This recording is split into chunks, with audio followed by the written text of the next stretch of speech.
drivers all need ends up on the table. Nobody takes it in that championship fight. Caden McQueen looking very good. We'll cover it more. Racing now on the other side of this break, folks. It's time to get after it for the final day of action from Newcastle. Are you stuck with your kart racing? Not sure the ideal kart setup? Or going to a track for the first time? Well, Kart Class has the answers for you. Our online portal has a wealth of experience and knowledge to help your kart racing.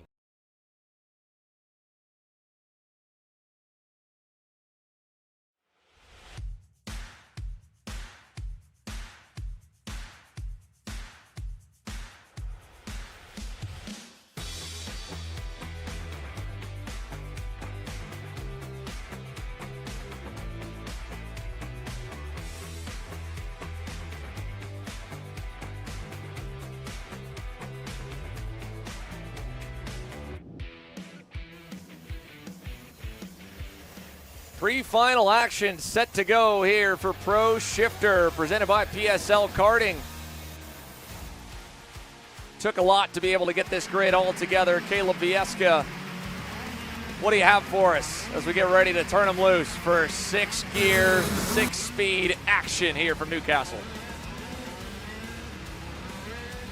Thank you, Xander. Yeah, a lot has honestly changed in the last couple minutes, right? This misting is starting to pick up a little bit more, but a lot has changed as well for Vincenzo Saraceno headed into this pre-final.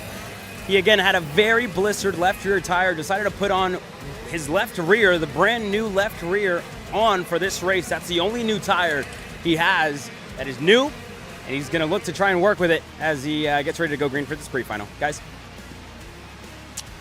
That's big for Vincenzo Saraceno and the Velocity Sodi crew, their first weekend together. They'll be starting, obviously, 12 laps extra worn on the outside rear. Here's a look at how they're going to stack up after 2 heats were ran yesterday. Mateus Morgado and AJ Myers. The story continues of these two on the front row. Marin Kremers and Jay Irwin on row 2. Billy Musgrave starting P5 inside of row number 3 alongside Jacob Gulick. Gavin Bailiff in 7th. Josh Conker, hard charger in both of his heat races, moves up into the 8th spot. Great job for him. Danny Formal and Adrian Renaden rounding the top 10. Here's a look further back. Championship contenders and those inside the top 10 of the points with some work to do, like Kyle Wick, Justin White, who enters on the bubble of the Circle of Champions in 10th. Saraceno all the way back in 22nd, trying to use that outside left rear to his advantage to start climbing up the board alongside Indiana's own Eli Fox. Lachlan Tomlinson with a huge round in Cincinnati, buried back on row number 12 alongside his teammate who also got a first career top 10 in Dominic Karai. And then way to the back with some work to be done for this group here. Miles Danoff, Riley Pegram, Daniel Paras, Logan Hickman, David Gardella, Clayton Kessler, SKUSA Pro Tour debut, and Lars Olander with the Karting Collective for 37 of the best from around the world here in North America's premier Pro Shifter Karting Championship, the SKUSA Pro Tour. A lot on the line, and the final stage to get our main event grid together and our championship picture for the afternoon's 20-lap main event. 12 laps here for this pre-final as they begin to line the boxes. Xander, I think I'm really looking at that driver starting on the inside of row number 5, Danny Formal. What can he do? We saw he had fantastic pace on Friday in happy hour. Had the issue in the first heat race, qualified well, and then was able to come back and win heat race number 2. Can he keep it rolling here right now in this super heat? See what's happening. Lining up, field set. Time to go. Green flag racing. Pre-final for Pro Shifter is green, green, green, and Myers from the outside gets the whole shot. Look at Irwin. Jay Irwin all the way from 4th. Marin Kremers up to 3rd.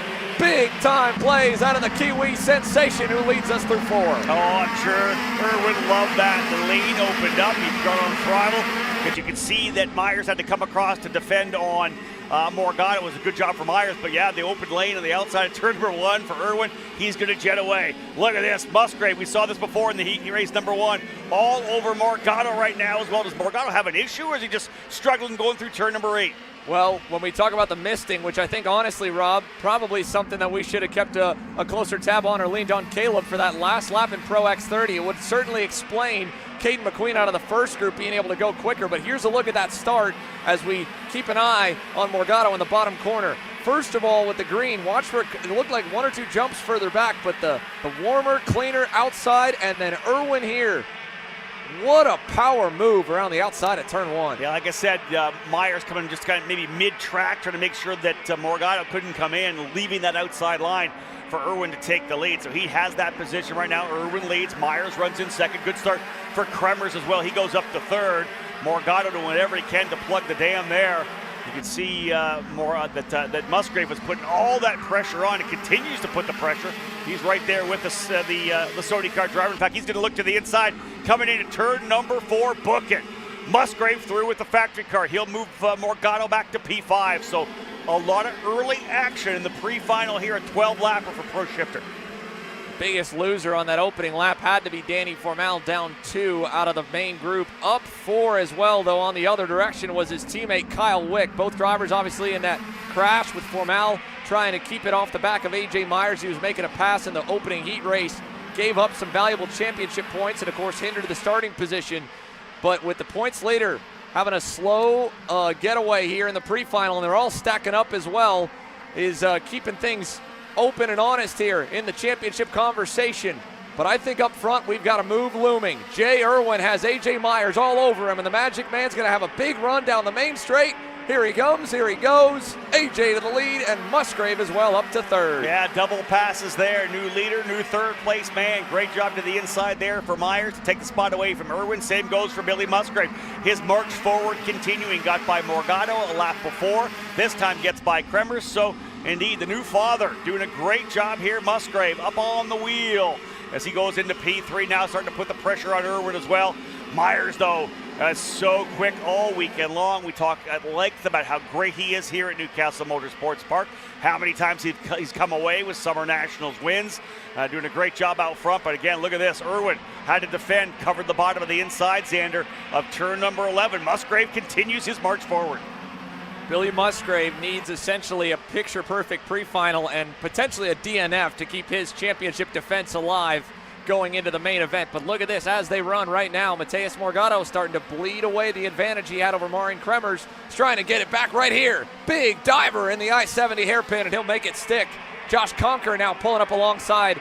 A terrible quality effort for the 3-plate. He's in the mix, and Musgrave now getting it easily for second, as the war for fourth has certainly gotten tighter here in just about 2 turns. Look how many of them are stacked up now behind the 5-plate. Yeah, watch the action in the back there too. Josh Conker was thinking about trying to find a way by Kremers, doing the over-under with Kremers and Morgado getting together, but the driver really benefited on that was Kyle Wick in the number 4. He was able to get a run to the inside first of Conker. Now he's been able to go by Kremers as well. So Wick now up to P5. A good run forward for Kyle Wick. Started 10th. He's up into the 6th position, Xander.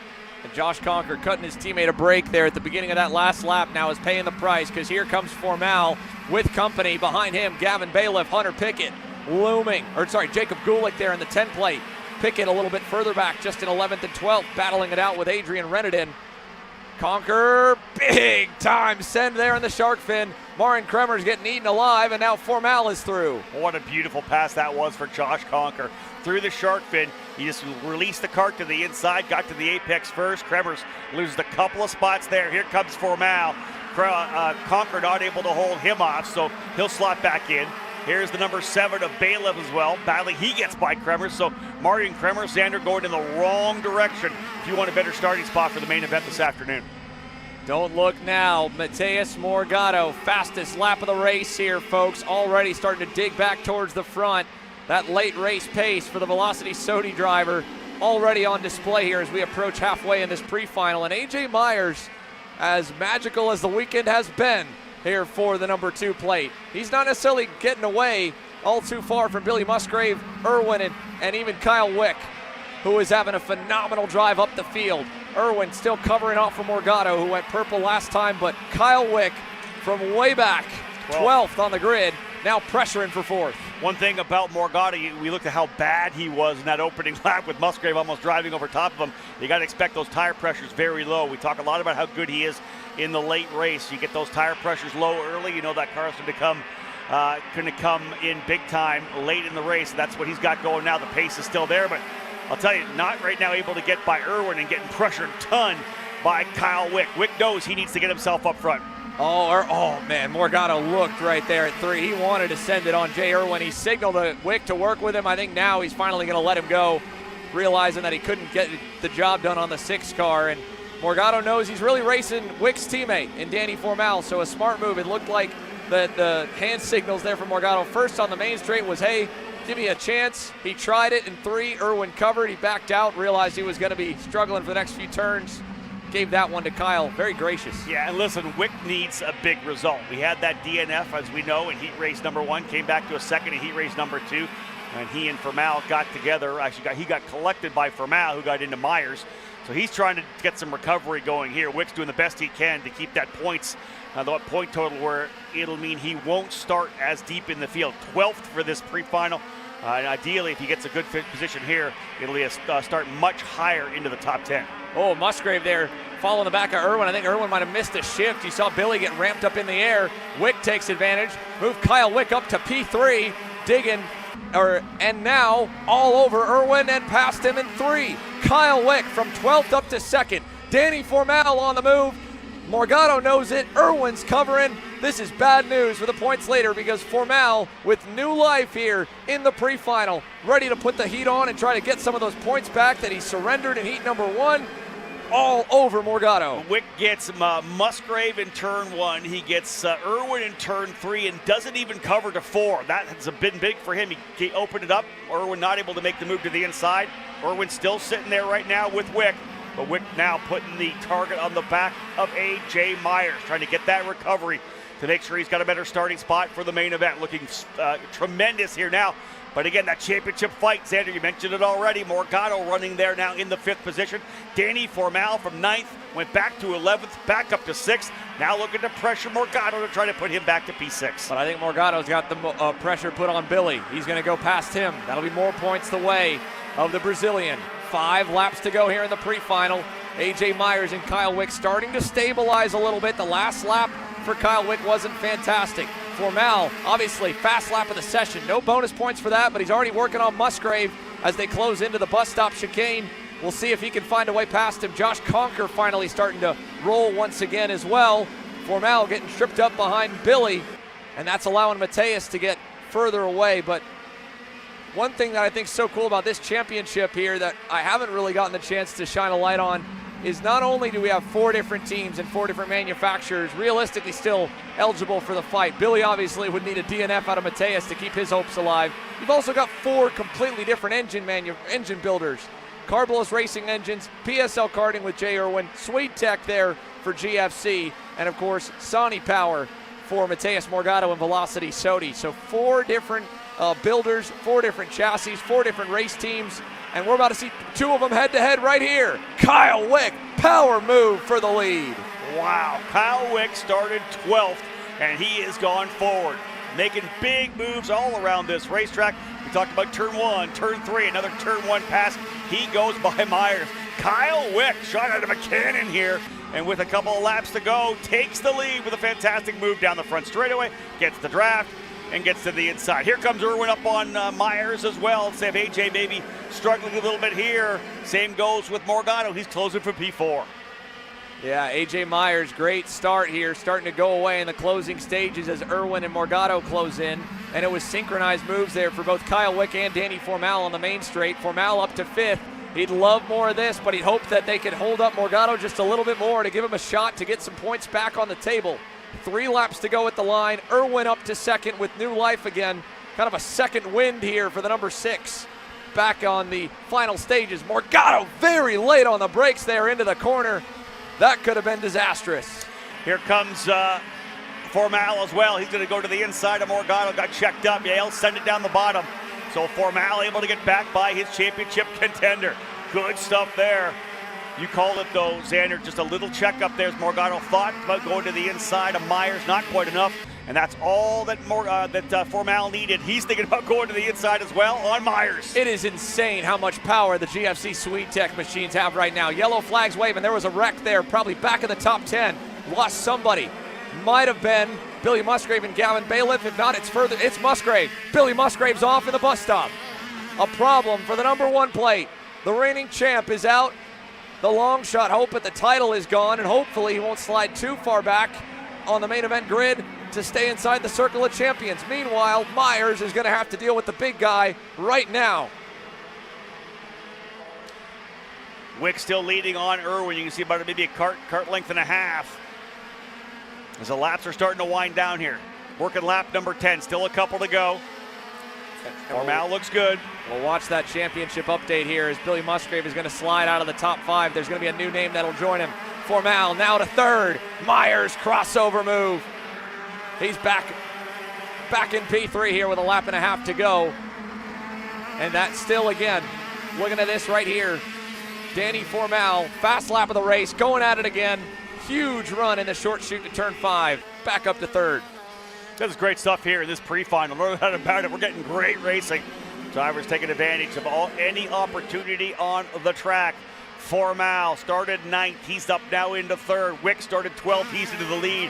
They have dialed these GFCs into the big way. Xander already mentioned the Sweet Tech Power getting to the racetrack. Musgrave still in the seat. Like, he may have got hurt in this contact here. He is not getting out of the cart. The SKUSA official with him. You wonder whether or not something's happened to Billy Musgrave. Yeah, Gavin Bailiff was right with him, couple tenths back at the line, and Gavin's lost 2 seconds this lap. You look at the nose cone, I have to think that the number 7 was trying to make a pass on Billy into 5 and maybe went over the front end of him. So I don't know if we had a great look at it or not. We were obviously covering a lot of bases here because Jay Irwin is tracking down Kyle Wick. Formal pulling away now for Myers. Morgado has gotten by AJ as we took a look away as well to Billy. So Mateus to 4th for damage limitation. Formal's going to close that margin a little bit with a 3rd and improve his starting spot for the main. And here, Marian Kremers, a pre-final that has simply been everything that he would not have wanted to have happen. The 2 rivals in the championship pulling away. He said he made some changes, took some notes out of the warm-up, and look how much, again, the impact to the Circle of Champions. We've also got a replay here. This is from the entry to 5. Let's see if we see Musgrave, Bailiff, left corner. You can see Bailiff was certainly going for the move. And then Josh Conker comes by all by himself. So yeah, Musgrave trying to hang on, Bailiff trying to go. The Circle of Champions also a big conversation here. Gage Korn trying to race his way in, Pickett as well. To the line though for the pre-final, Kyle Wick. Spectacular on Sunday morning to win it over Irwin and Formal, Morgado, Myers. And how about Matias Ramirez, by the way? Very quiet weekend to this point. Didn't make the Super Pole qualifying session. Picks up a net gain of 7 from 14th on the grid to 7th here in the pre-final. Marian Kremers there in a drag race at the very end, falling all the way back to 13th. What an absolutely tremendous drive by Kyle Wick. He was not to be denied all the way there. Started 12th as we're eyeing up Billy Musgrave on the exit of turn number 5. Remains in the go-kart here. You can see that the front fairing has been pushed aside. You think, again, just to make some kind of extrapolation, that likely a driver driving over top of him there. Potential injury, we'll see. Find out what's going on. David Cole from eKarting is on the scene right now, but that driver right there, absolutely tremendous drive for Kyle Wick. Xander, absolutely fantastic. This is actually Danny Formal. He'll be happy with that as well. Again, we talked about the fact these guys are trying to move forward. Danny Formal doing a great job. Let's send it down to Caleb Vieska for the driver who started back in 9th position. Yeah, thank you, Rob. Danny started 9th up to 3rd at the end of the race, and that's a good little points recovery, if you will, in terms of the championship. Tell me about it. Yeah, it was a good race. Did not like lap 1. Kind of been a team player. There was no team playing going on there. That's all good. It is what it is. But yeah, go-kart was good. Motor was good. Kind of shows the pace that we have. Mateus drove a very smart race. Got out of the way of people. He knows he has this championship locked. If nothing goes wrong, he's going to win it. So yeah, nothing we can do now is just push forward and hopefully start in top 7 in the final, and definitely have the pace to go fight for a win. What did you learn, if anything, in this pre-final? This is the longest that you guys have gone on pretty worn tires this weekend. What did you learn out there? How do you take it into the final? No, I think we had the fastest go-kart the last couple of laps. I caught the leader and caught 2nd place quite a bit.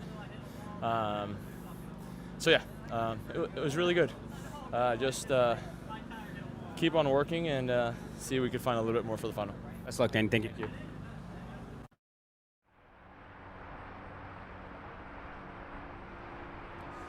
lots to unpack from this one. Good to see Billy Musgrave able to get up from under his own power there. We'll have some updates on him as Caleb continues to check on him with the rest of the scale line. But Danny Formal maximizes the session to the best of his ability here to move forward.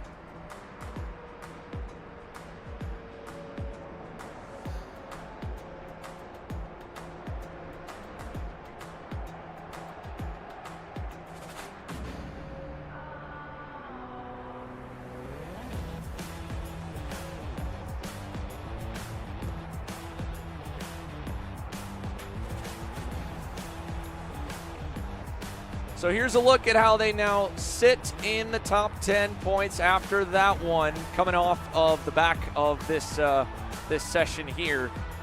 Mateus Morgado to 73 to Danny Formal, and there you can see as it updates from the session being completed provisionally. Marian Kremer slides back down to third from up to second to 96 points away. It's a big swing there, Rob, because it's about 100 points from first to 10th in the main. It would basically mean a sixth or better is probably going to put this one in the books for the number 5 plate.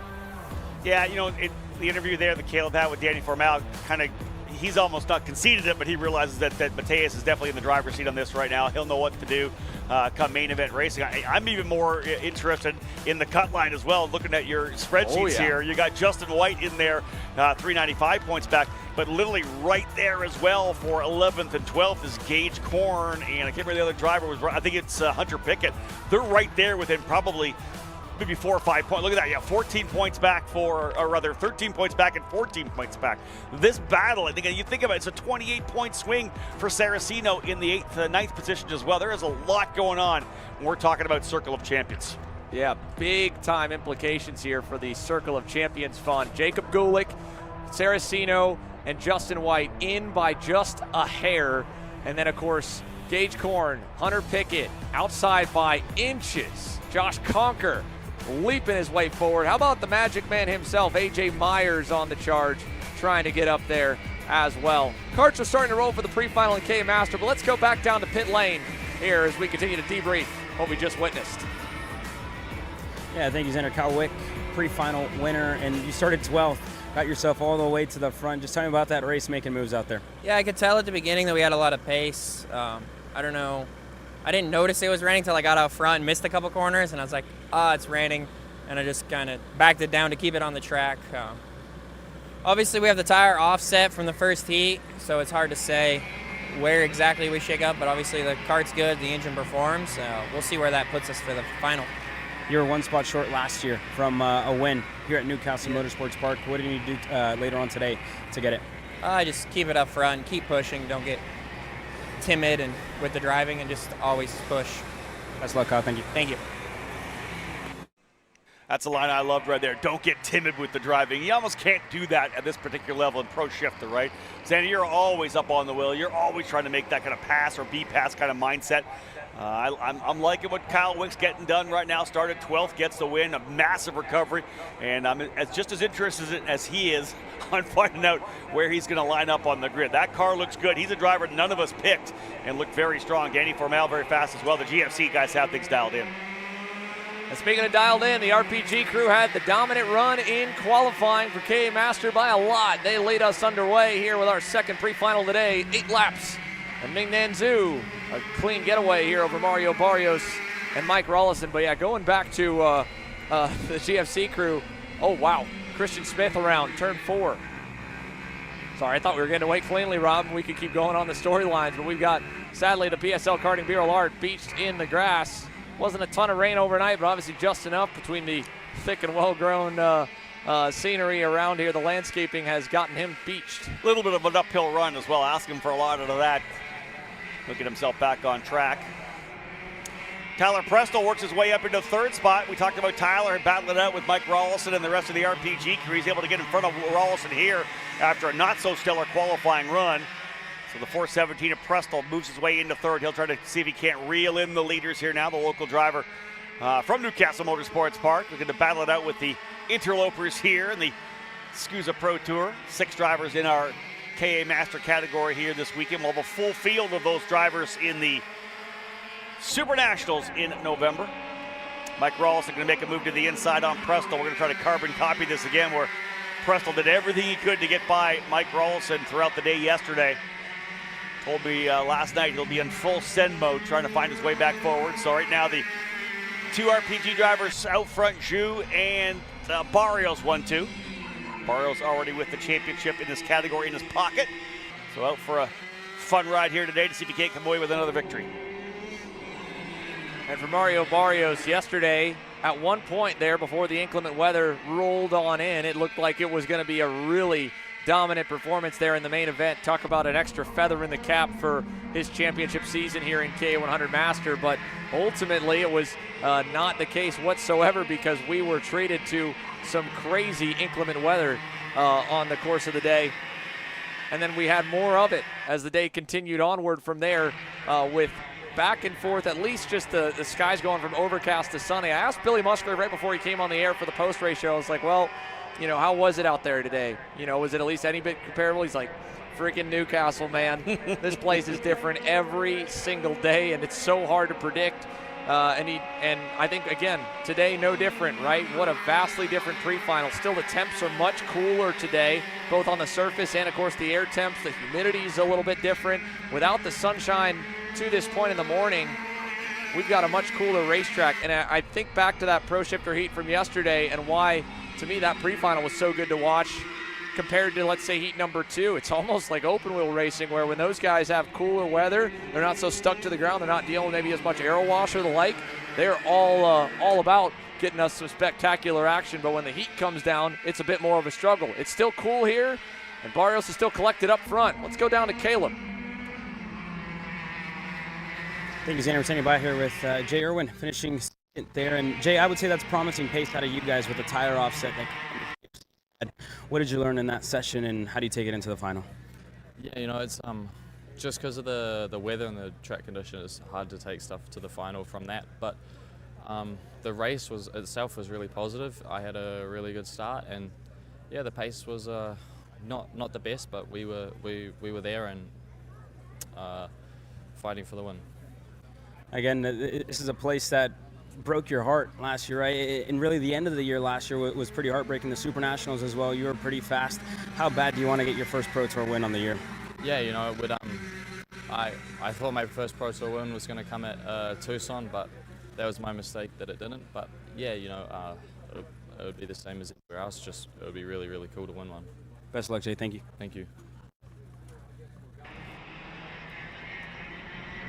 So indeed, Xander, let's chat about it a little bit. Getting some insight from David Cole, who was out there. You saw him on the scene with Billy Musgrave, but just told me that essentially it was misting all section long. We talked about Morgado having trouble in that opening lap and kind of checking up a little bit. I thought maybe low tire pressure, very likely track conditions as well. Jay Irwin talking a little bit about the fact that they're probably not going to be able to learn anything from that particular session because the grip level was so diluted with the mist. But it's been really the interesting part of this morning, right? We talked about it.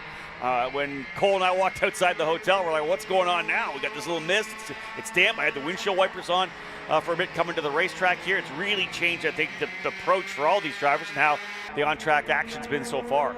And it's not like we haven't seen it already in display even but earlier in the morning, right? The X30 Pro Division having nobody go better on lap 3 and the whole fast group struggling for pace. Gus Lawrence, Joe Turney buried way back in the field. And here, looking at lap times, crazily enough, it's not like they're way far off where they were yesterday. We were getting down into the same second bracket at round number 5. And so let's go with a quick head-to-head on it, right? Saturday's lap times, best time out of this one, they got down to the high 112s. So a 113.5, but we're early, right? A lot of it still, for a couple drivers, was lap 6. But we're not that early. We're on lap number 5. We are 0.7 of a second to a full second off the pace. And the same driver, Tyler Prestel, so a good head-to-head comparison. He was a 113.5, 0.7 off where he was, 0.8 off where he was yesterday. So again, that misting continues, and it's been interesting on the day so far. So, and again, it's a carbon copy again. Tyler Prestel having to battle Mike Rawlinson to try to get through to the other RPG drivers. Yeah, he's got to break through the outer defenses before he can work on trying to get onto the front row. But right now, he's still just having to get there here first and foremost. He hasn't necessarily been on Raleigh's bumper, and that's because Raleigh's had a lot of speed, and he's been using it to keep his two drivers in front of him close together. Mario Barrios by himself without getting any pushing or shoving from Ming-Man Zhu has been tracking pretty solidly, but Ming has needed a little bit of a boost on a couple of these straights from Raleigh to keep him well within the draft window of Barrios. You can see Mario able to roll a little bit higher speed through turn number 5 right there. Ming maybe a little better in the double rights of the bus stop chicane, and a bit caught out there was Tyler Prestel. That'll hurt him a touch on exit from the cell tower hairpin, but certainly a talking point today. I'll be honest, Rob, we have seen a lot of crazy weather this year. I think more than probably the last 2 years combined when I go back to the snowstorm we had in the middle of the Winter Trophy between the two Winter Series events. Even Winter Series Round 1, very cold in January, pretty warm in February. A monsoon in Cincinnati, the desert heat out in Tucson, but we've seen a lot of drying racetracks like the Cincinnati Pro Shifter main event and even into the KA Masters a little bit. I have enjoyed the either slick tires on an already drying but not fully dry racetrack, or even the wet tires on a slightly drying racetrack. Massive fan more of that. than anything else. Yeah. I love it when we're transitioning. I think it's a lot of fun, especially when somebody maybe goes for a different tire, goes on the offset. I love when we see that. Just something you don't normally get, and a driver rolling the dice on it. But yeah, just even yesterday with these guys here, where it went from, as we said, dry to the light rain to dry again, that 7 or 8 second delta in their lap times. It would have been a lot of fun to be out there. I think those drivers have control. Of course, the mechanics hate our answer, yes, right? But I'll be honest. We've covered, now working on our 5th full season, or 5th and a half full season of live broadcast coverage, and we've watched a lot of racing. And there is no question to me, after how many of those kinds of sessions we've seen this year, that they are by far my favorite. I know that's not what the paddock wants to hear. They, I'm sure, would love it to be all one way or all the other. But again, I love saying this phrase now that I'm not a part of it anymore. Putting the drivers in a box and making them squirm sometimes produces some of the best on-track product action. And we're still seeing close action here as we approach the white flag. But I'm not sure, Rob, outside of that lone pass from Mario Barrios on Ming-Man Zhu early in the going, that we'll see any more here in this pre-final. Mike Rollison determined to try and help get Ming a little closer. Yeah, Mike's not going to be the guy that's going to mess things up with his customers here right now. He's trying to get them back close so they can battle. I like that, exactly what you said. 1:13.511. Barrios just turned the fastest lap. Again, still about 7/10 off where we were yesterday. Temperature still just in the mid-70s now. Very comfortable with, even with this mist. And indeed, you're right. We're going to wrap things up here in the KA Master category. Barrios looks like he has things pretty much handled here. 2 to 3, maybe 4 kart lengths over Ming-Man Zhu. Rawlson right there on the bumper playing the wingman. Tyler Prestel with him as well. Carbon copy of what we saw yesterday.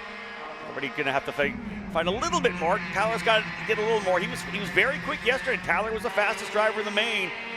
Wasn't able to capitalize and get by to get himself into that sea of RPG purple and white. And as they roll to the shark fin for the last time here, these 4 separated by as much as we've seen over the session, but still close enough that they're all going to come away, especially for Raleigh and for Prestel, with a lot of intel. You think of all these laps here that Tyler's been able to follow behind him. The best lap of the session has still only gotten to a 13.5. They were all a little bit up the hill in the last corner, but Barrios seals it with the win here in the pre-final to add on another max points haul on his 2026 championship campaign that was clinched with yesterday's performance. But the track, as much as potentially a full second off the pace of where we were 24 hours ago, what will that do for the coming sessions here? What will it do for the KA Masters when they return to the circuit for their main event this afternoon? You'll have to keep watching to find out. We'll be back with you, calling the action. Rob Howden, myself, Xander Clements, our crews as well, and the Superkarts USA and NCMP staff are ready for more on the other side of this break. Are you stuck with your kart racing? Not sure the ideal kart setup? Or going to a track for the first time? Well, Kart Class has the answers for you. Our online portal has a wealth of experience and knowledge to help your kart racing.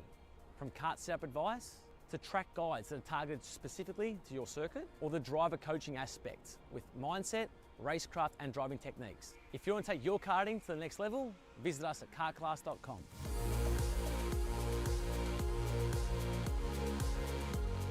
Hey guys, another Kart Chaser driver fitness episode with me, Chris G. And today we're doing some upper back movements. Here we go. Exercise number 1 today we're doing is the reverse grip lat pull down.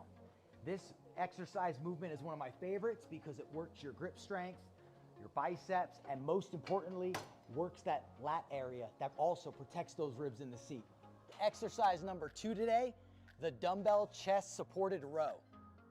Don't forget, good stretch at the bottom, and bring them right to your hips like that, keeping your back nice and arched, shoulders back. Think about having good posture in the cart. Exercise number 3, the inverted Smith machine rows. Grip strength, back strength, overall amazing workout. Thanks again for joining me on another Kart Chaser Driver Fitness episode with me, Chris G. Race ready training that carries into real life.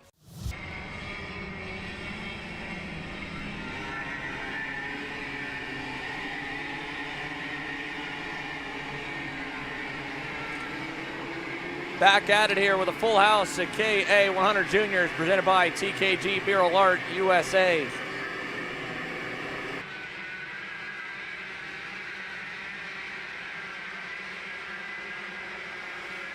Christopher Yautsy with a stunner in qualifying, matching what we saw at the end of the qualifying sessions here, but happening for KA Junior, coming out of the slow group, pipping the SKUSA Winter Series champion Nathan Golseth. William Vitor on top of Ashton Woon for row number 2.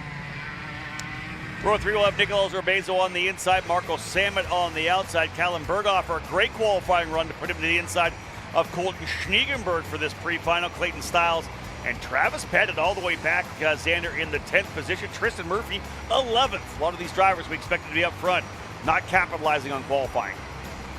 Moving back beyond Murphy and Pettit, who enter the weekend here close in the championship fight, along with Colton Schniegenberg. Some other fast drivers that are going to be challenged from having to go from deep in the field. How about Alex Chandler back in 22nd, who's had some impressive performances this year. Lawrence Perriman didn't get a lap turn in qualifying. Lines on the grid 34th. We've got a couple spinners at the back as well. Multiple drivers turn the wrong direction, trying to hustle to get back up to the pack. We're going green regardless. Christopher Yautsy, the privateer, leads the field through turn 1.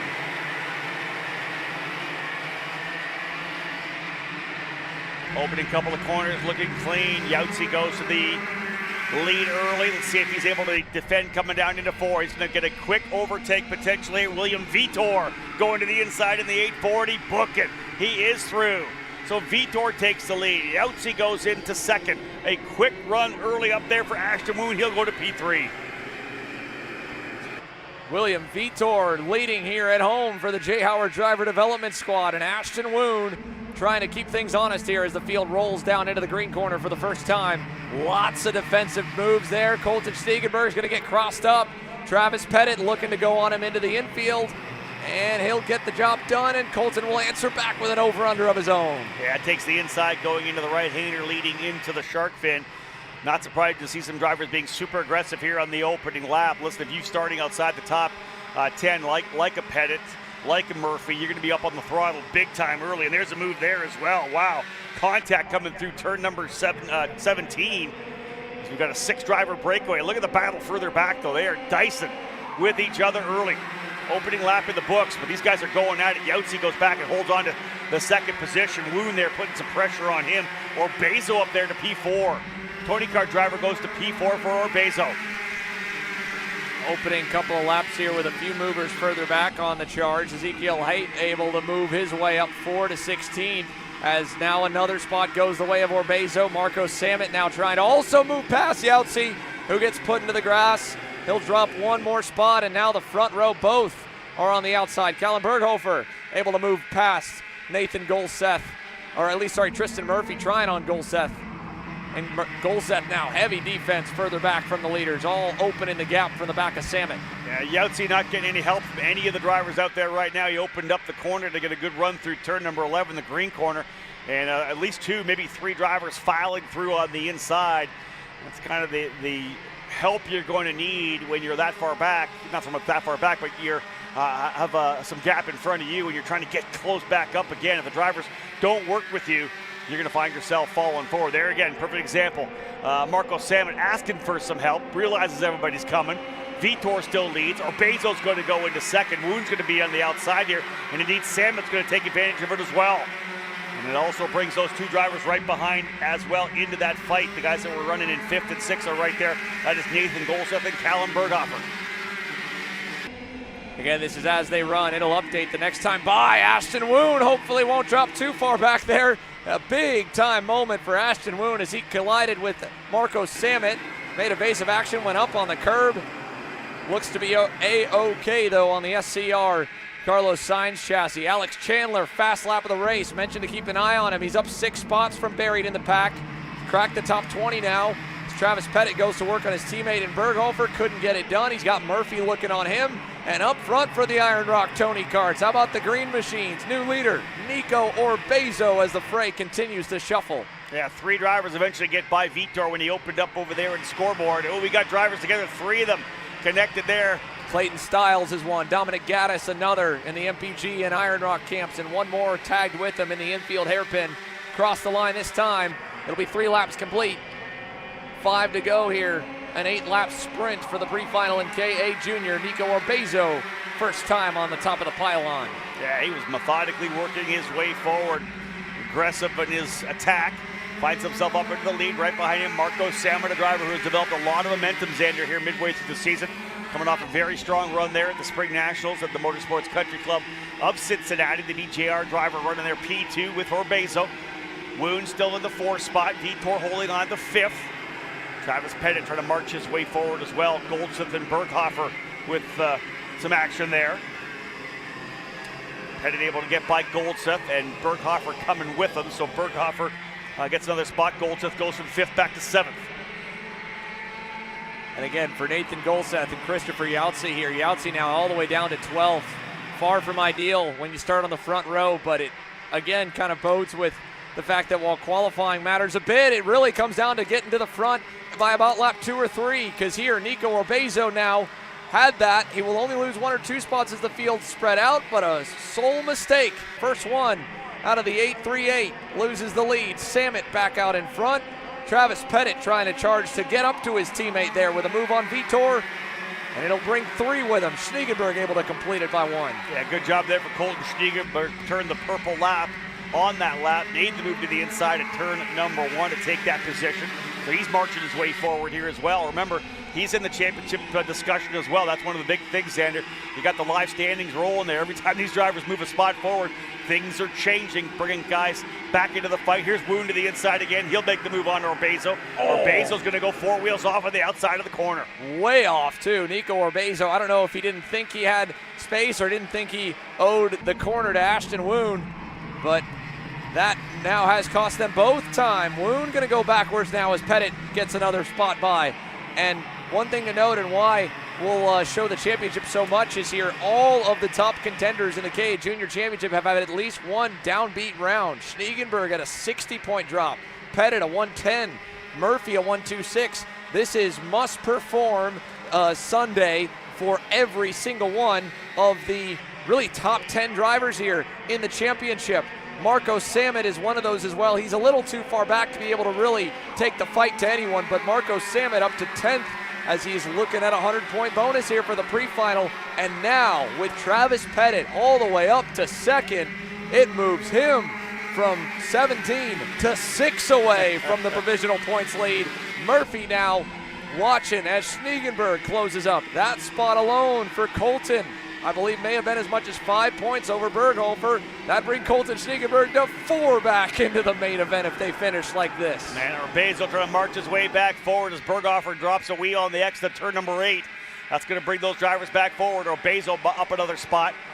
This is some action here. They're going back and forth as Vitor now makes a move to the inside of Berghofer as well. So back up front, the 2 BGR cars finally hooking up. Pettit was able to stretch away from those behind him. Reels in his teammate, Marco Samet. So those 2 drivers running 1-2 now. And how about it there? There you can see the delta difference between the 2 teammates. Travis Pettit, the last couple of laps, has been a little bit better. This lap will be a big improvement as he tries to catch up to his teammate. They have worked together beautifully over their limited time here as teammates under the blue and yellow camp. And now they've got a huge chance to do it as the field is going at it down the front stretch. Vitor, Yeltsin, how about Braden Wagner? Once again, moving forward up into the top 10 here in the pre-final from 12th on the grid. Fast lap for Pettit. Big defense there from Vitor coming across on Yeltsin as they got down the front straight. That was the fight for P6.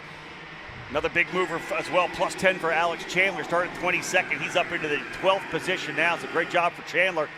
As laps winding down here, just 2 laps remaining. The 8:27 of Colton Schniegenberg has reeled in the Brandon Jarsekrak Racing teammates. Samet back to second position as Pettit able to slide by for the lead. So Pettit again trying to control his destiny here in the championship battle, trying to get as many points. Beautiful over-under there for Schniegenberg. Is he going to go to the lead? He is, not quite. Does he finish it? Oh, so close for Colton, but Travis Ball get down there 4 wide. 3 wide, and Marco Samet back to the lead. Unbelievable scenes in KA Junior. Might have been better for Pettit to let that pass happen and just tuck back in. Instead, he gets hung out to dry. He's going to go back to P5 from 1st to 5th. It's Samet back to the lead. Schniegenberg, though, up on the wheel. He is aggressive here in the last couple of laps. White flag flying, 1 to go. Pre-final for KA Junior. And I hate to be the bearer of bad news, Rob. Look at the red and white front bumper of Colton Schniegenberg. That thing looks mighty loose right now. And if it would take a pushback penalty, that would all of a sudden take him out of now the provisional points lead and back down the board once again. Travis Pettit now back to 4th, needs to find a way forward. His teammate Marco Samet parking the bus. Woon side by side to take another batch of points away from Travis. Wow, the way that the championship standings are moving here in the last couple laps. Look at the contact there, Schniegenberg, as the inside block move, the cover to the bottom for Samet. Not surprising, some contact there. Again, he's leaning on him here, coming through the scoreboard corner. Looks to the inside, not enough. Schniegenberg's got to check up, or Bezo around the outside for second. I thought Colton Schniegenberg was moving Marco Samet out of the way, and I think to his credit, whether he meant to or not, he ended up letting him have it, paid the price, went back to 3rd. Now, what is the run to the line here going to look like, Rob? Marco Samet leads us through the dog leg. Well, first and foremost, Pettit's all the way back into 6th. Here comes the run to the line, or Bezo versus Samet. I think Samet's going to grab it. He does by 23 thousandths of a second. Close one at the end in KA Junior. So much movement up and down.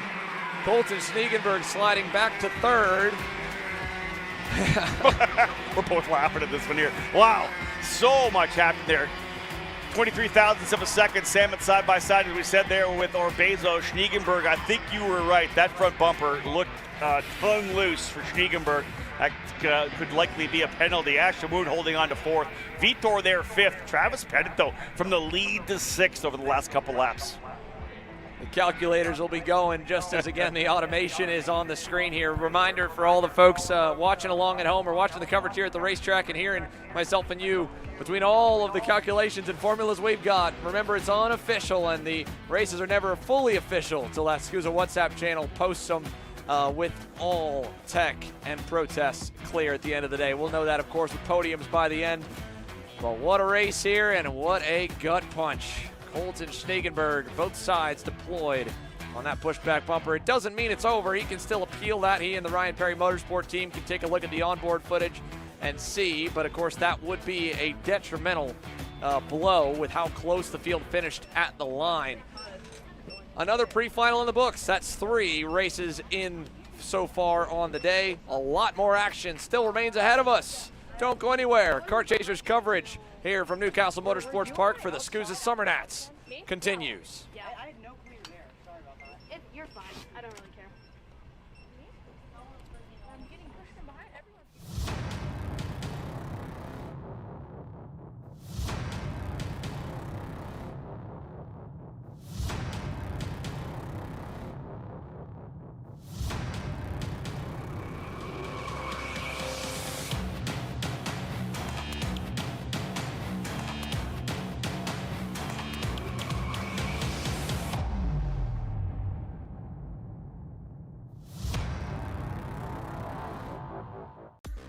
Motorsport is reinventing itself, and our mission is to accelerate this transformation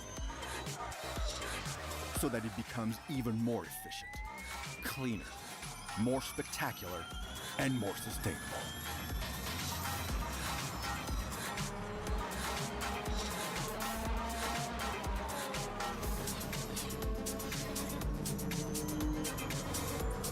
Welcome to the next generation of motorsport.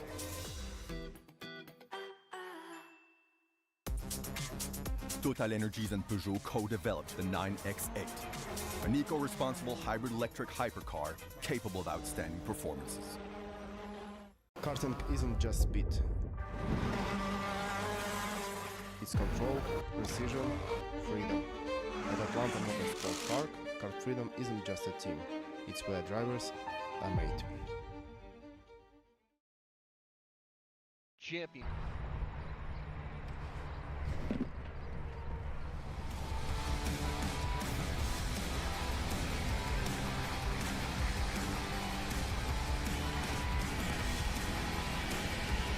Micro Swift onto the circuit here, presented by Grupo Santana Vega. Oh no, the misting and the cool conditions now catching two of them right off the rip. Rodolfo Garza and the 268 as well, Wiley Lee. Both drivers slated to start right in the middle of the swarm there. Garza slated for 13 on the board. Trey Sanders looking to go from the pole alongside Bryson Barnett. Cohen Scott will start on row number 2 along with Bo Wyatt. Here is the 205 Axel Gomez, a little bit late leaving the grid for the PSL Karting Bureau Art driver. Tristan Francisco and Brody Allegretta on row 3. James Fox and Wiley Lee row 4. Andres Pena and Kip Knaus on row 5 to cap off your top 10. Row number 6, Dusty Strayer. Once again, kind of middle of the road qualifying effort for the Speed Concepts Racing driver who entered the weekend with a lot of momentum in terms of the championship. Liam Capitiello, front runner from yesterday, also right there with them. So he's in fast company on row number 6 with Garza and Dean on row 7. And Capitiello, yesterday's winner, looking to try to back it up. Michael Dean and Garza on row 7, Liam Lofton and Dan Duculescu on row 8, Emmett Dalton and Chase Zolman row 9, Sebastian Kim and Oliver Smith on row number 10. Good field here, Xander, as we continue to work our way through there. Shep Sullivan, Carson Bishop, Hartford Ellis, Baron Chen, Lucas Freitas Mello. Very slow drive down the main straightaway for Trey Sanders alongside Bryson Barnett. We look to go green here for Grupo Santana Vega Micro Swift. A very fast start, very early on the power, but we've got the green. And that is unfortunately going to have a couple of them stuck together, and off and in the dirt and still colliding. Bo Wyatt, most notably, points later, down about 10 spots. Wow, I didn't want to see that happen. Drivers obviously working hard through turn number 2, 3, and now 4. Otherwise clean and green. Bo Wyatt, as Xander had mentioned, dropping down the field, having some trouble getting shuffled to the outside of turn number 1. Was essentially trying to go on and off the racetrack from 1 to 2. Finally able to get it going in the right direction. So work to be done over this 7-lap pre-final. Everybody getting finally single file as they work their way out of turn number 8. And we are underway with, I believe, that Francisco who's worked his way to the lead, the 217. We'll have to look here as they cycle on by. There's Wiley Lee with a move, and it is indeed Francisco over Sanders, and then back to the 292 of Cohen Scott. Half a lap underway. Finally starting to get a feel for things in Micro Swift as we go down to pit lane with Caleb. Thank you, Xander. I'm standing by here with Colton Schniegenberg, yesterday's winner after the K8 Junior main event concluded, and just finished second. Unfortunately, a pushback for you there in that pre-final. Colton, just talk to me about it. It's obviously annoying because it's not what we wanted, because I'm fighting for a championship and I also want a good result. But I mean, I had a good race because I fell back a bit on the start, but I feel like 6 seconds might put me back pretty far. So. Look, we saw it in Cincinnati, right? You were able to work your way through the field throughout the races, and you know today, if you aren't able to overturn that penalty and you do have to start further back, does it give you a little bit of hope that you have been able to carve through this field time and time again? Yeah, because the finals doubled what we just had, and I fell back to like 11th last time, and I made it back up to 2nd, so I feel like I can definitely get to the front, just hopefully they don't break away, because it's just going to be chaos. But after Cincinnati, now that you told me that, I have hope. Well, there you go. Best of luck, Colton. Thank you. Thank you. Guys. Nothing wrong with hope. I love it. Hope might be what he needs, along with the likes of Travis Pettit and Tristan Murphy. because they've got to worry about not just one other driver on track, but two at the same time. A three-way fight there in KA Junior. Now, we watched Bo Wyatt, along with many, kind of all out of sorts there on the start. A very fast start coming down the lane. They looked really slow on the initial run down the straightaway, and then things kind of got spread out. We're watching the two of them up front try to hold the lead back to Cohen Scott. That's the RPM Nitro Kart teammates of Tristan Francisco and Trey Sanders. Both drivers in the championship conversation, but needing Bo Wyatt to have the day, unfortunately, that it started off as here in this pre-final. However, he's already climbed his way back up the leaderboard, just improved the gap now to still hold the provisional points lead. And again, he's got a decent-sized drop at 209 points, so it's not like he can't afford to have a really bummer day. It just makes things a little bit more complex for the rest of the field and the calculations for us. But assuming everyone's aiming for their best foot forward here on Sunday, Bo Wyatt, Trey Sanders, Tristan Francisco, all three of them doing everything in their power at this point. Wyatt charging back off the start, and these two, perfect display of teamwork here, Rob. Yeah, indeed, they're lining up nicely here to try to pull away. Bo Wyatt was outside the top 15, got him up to 14th, got 3 on the last lap to 11th, so we'll keep an eye on him right now. He's right there with James Fox and Liam Compatiello, which may help a little bit. Compatiello with the fastest lap so far, 1:18.529, yesterday's winner, starting outside the top 10. If Wyatt and Compatiello can hook up, they may be able to make some noise here. That could be a huge help in getting them forward. In fact, yeah, Compatiello, see when they come across the line, where are they as they roll through here? Lap number 3, Xander. He's 8, made up another one. Nice. Purple the lap before. Cohen Scott now able to go a little bit better in the 292. And that's Wyatt going into 9th. Yeah, so Bo Wyatt this time a little easier, getting by a couple of teammates as he leads that group, and then right ahead of him in that Coastal Link gold and red machine is Liam Compatiello's Nitro Kart. So both drivers here, arguably two of the fastest, probably 5, carving up the midfield. That is certainly having plenty of action all on its own. That was the 211 of, I believe, Emmett Dalton trying to make the move on James Fox. Couldn't stick it in the mix there. There's Kip Canals in the black helmet, and then back of the train right behind him looks like Bryson Barnett as they go door to door. All behind the 241 here, Liam Lofton. So a couple storylines to watch. Francisco and Sanders pulling away by themselves. Now a full second up on Cohen Scott. Well, Scott just went purple as well on the 292. Great job for Cohen Scott there. Kart starting to come in here, 3 laps in. We'll get our way to the halfway point, 7-lapper here. So indeed the leaders doing a great job. But again, watching that next storyline, as we talked about, Compatiello in 8th. Bo Wyatt now up into, I think, 10th last time by, but he was able to get into 9th. So those drivers potentially looking to hook up. Here comes Compatiello. He's going to go to the inside and make another pass, getting by the 222. That's Rodolfo Garza. Bo Wyatt now going to go on his teammate Wiley Lee. And he just went purple, Xander. Yeah, he towed right off the back, pushed his teammate forward, made sure he got him right up to the back of Garza, and then went by. And now James Fox is frustrated. The top cart spun facing the wrong way in the infield of turn 1 and 2 with 2.5 laps remaining in the pre-final. Cohen Scott was purple earlier by himself, starting to make some inroads towards the leaders. Game of inches there for the top 2. And again, all the while, we've got our spotlight here on Bo Wyatt charging up the board, along with Liam Compatiello. Compatiello started 12th. Wyatt was essentially starting 14th with where he ended up about 100 feet after the start zone. And both of them are now halfway up the road to where they need to be or where they want to be, and that's fighting for the top spot. Francisco and Sanders, though, excellent job out of the gate. Francisco able to take that lead from P forward around the outside to grab the spot, and they have stretched away again that second lead over Cohen Scott now. There it is for you. Good run down out of turn number 18. Good shot there. Cohen Scott, though, with the pace is there. Maybe just waiting for maybe a little bit of action up front. Maybe. I mean, he's just kind of on the limit. At this point now, he has lost his dancing partner. Brody Allegretta has fallen back, and he's in this trio behind him. Cohen Scott, very impressive stuff for that Kid X Performance Kart Republic. And now ahead of him, he's going to get the gift he's been waiting on. Sanders trying to go past Francisco. That'll hurt their progress to keep the gap at 9/10 or better. And here comes Cohen. He'll cut it in half. Francisco now going to start defending. That one pass has woken up the 217, but Trey Sanders almost able to pick his pocket, and now he's going to pay. Look at that. Cohen Scott to the inside of turn number 10. Book it. He is through. Waiting for those drivers up front.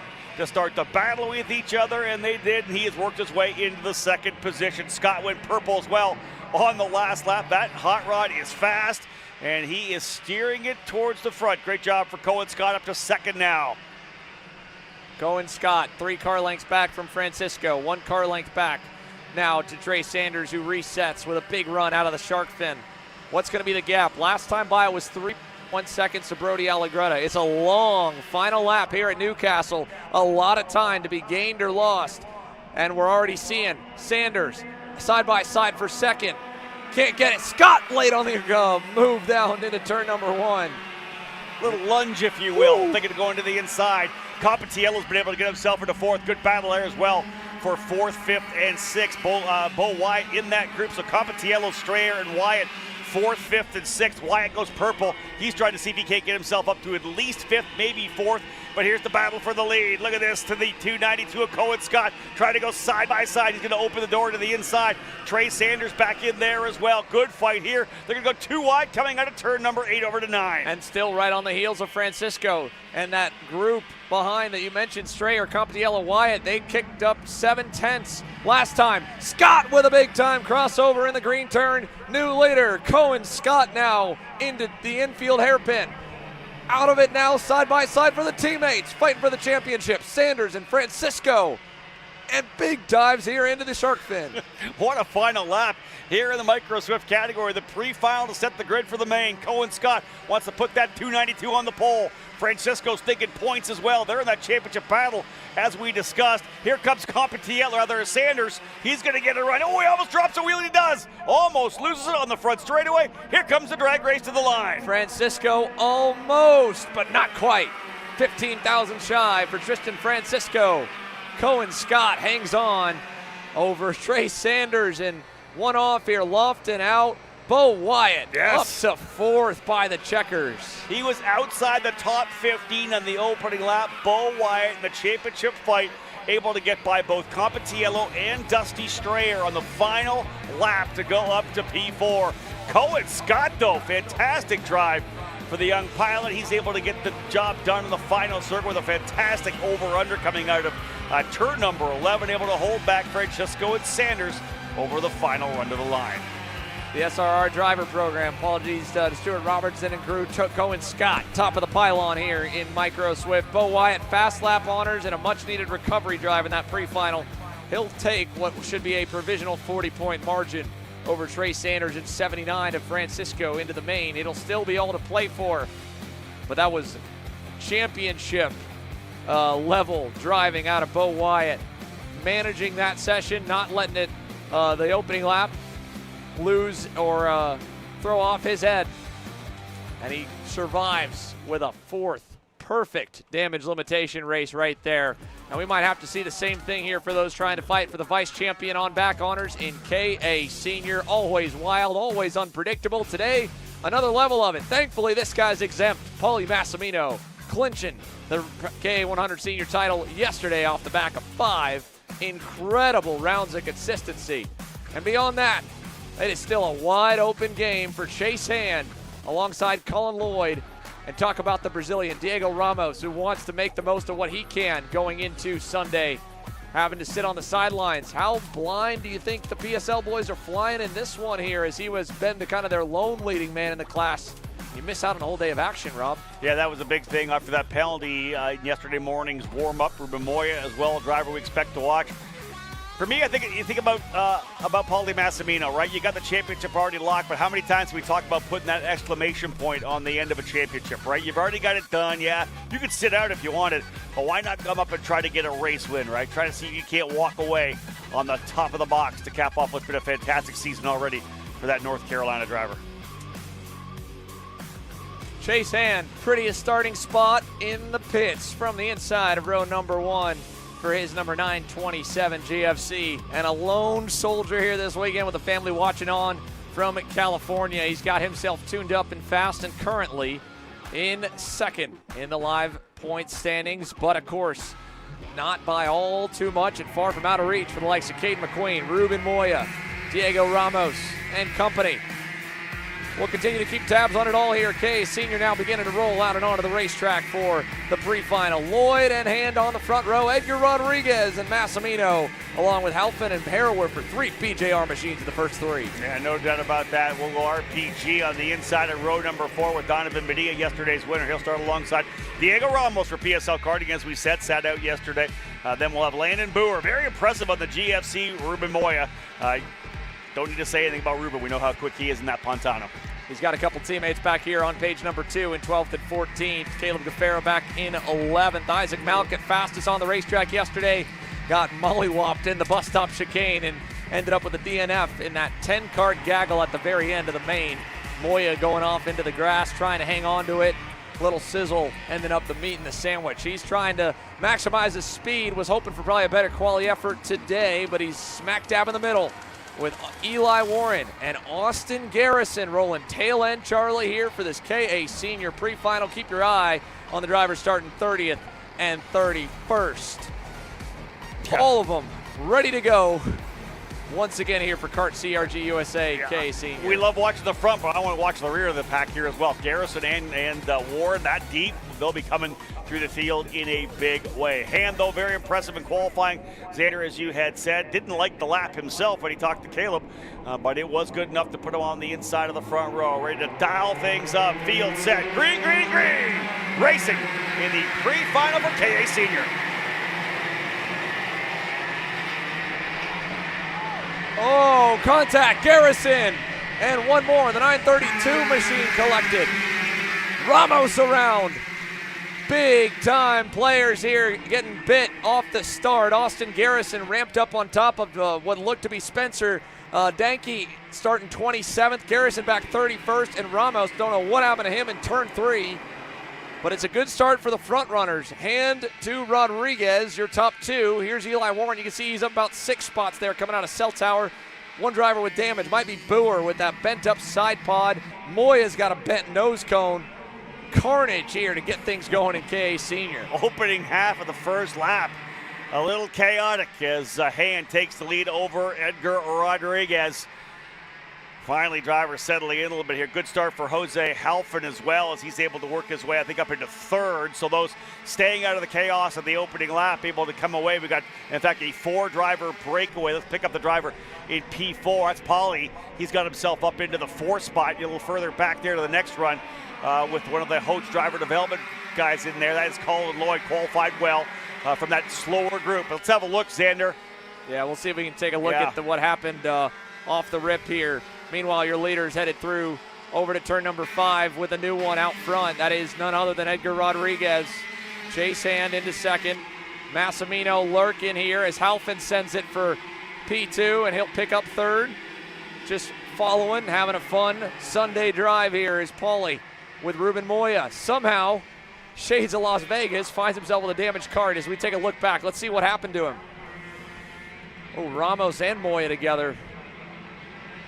And Boer. That was late, Landon Boer involved in that as well. I think that when he got transitioning, watch him to transition, Boer will be the driver he gets into. I don't even, Ramos, it was right behind Pauly. He got into the side of Boer, and then essentially it stops his progress, and that's what backs him into Moya. This might tell us even a little bit more as well at the bottom with Garrison ramping onto the left rear side of Spencer Danke. Yeah, Garrison had nowhere to go. He was just trying to drive through that. That was a very awkward incident because you look at first and you think Moya would have gotten into the back of Ramos to send him around, but it was Ramos getting up airborne, tires not touching the ground off the side of Boer, just an inch too close, and then it backs right up into the front end of the Pantano. It's impressive that the only damage it looks like he's taken at all is the fact it pushed the nose cone further up.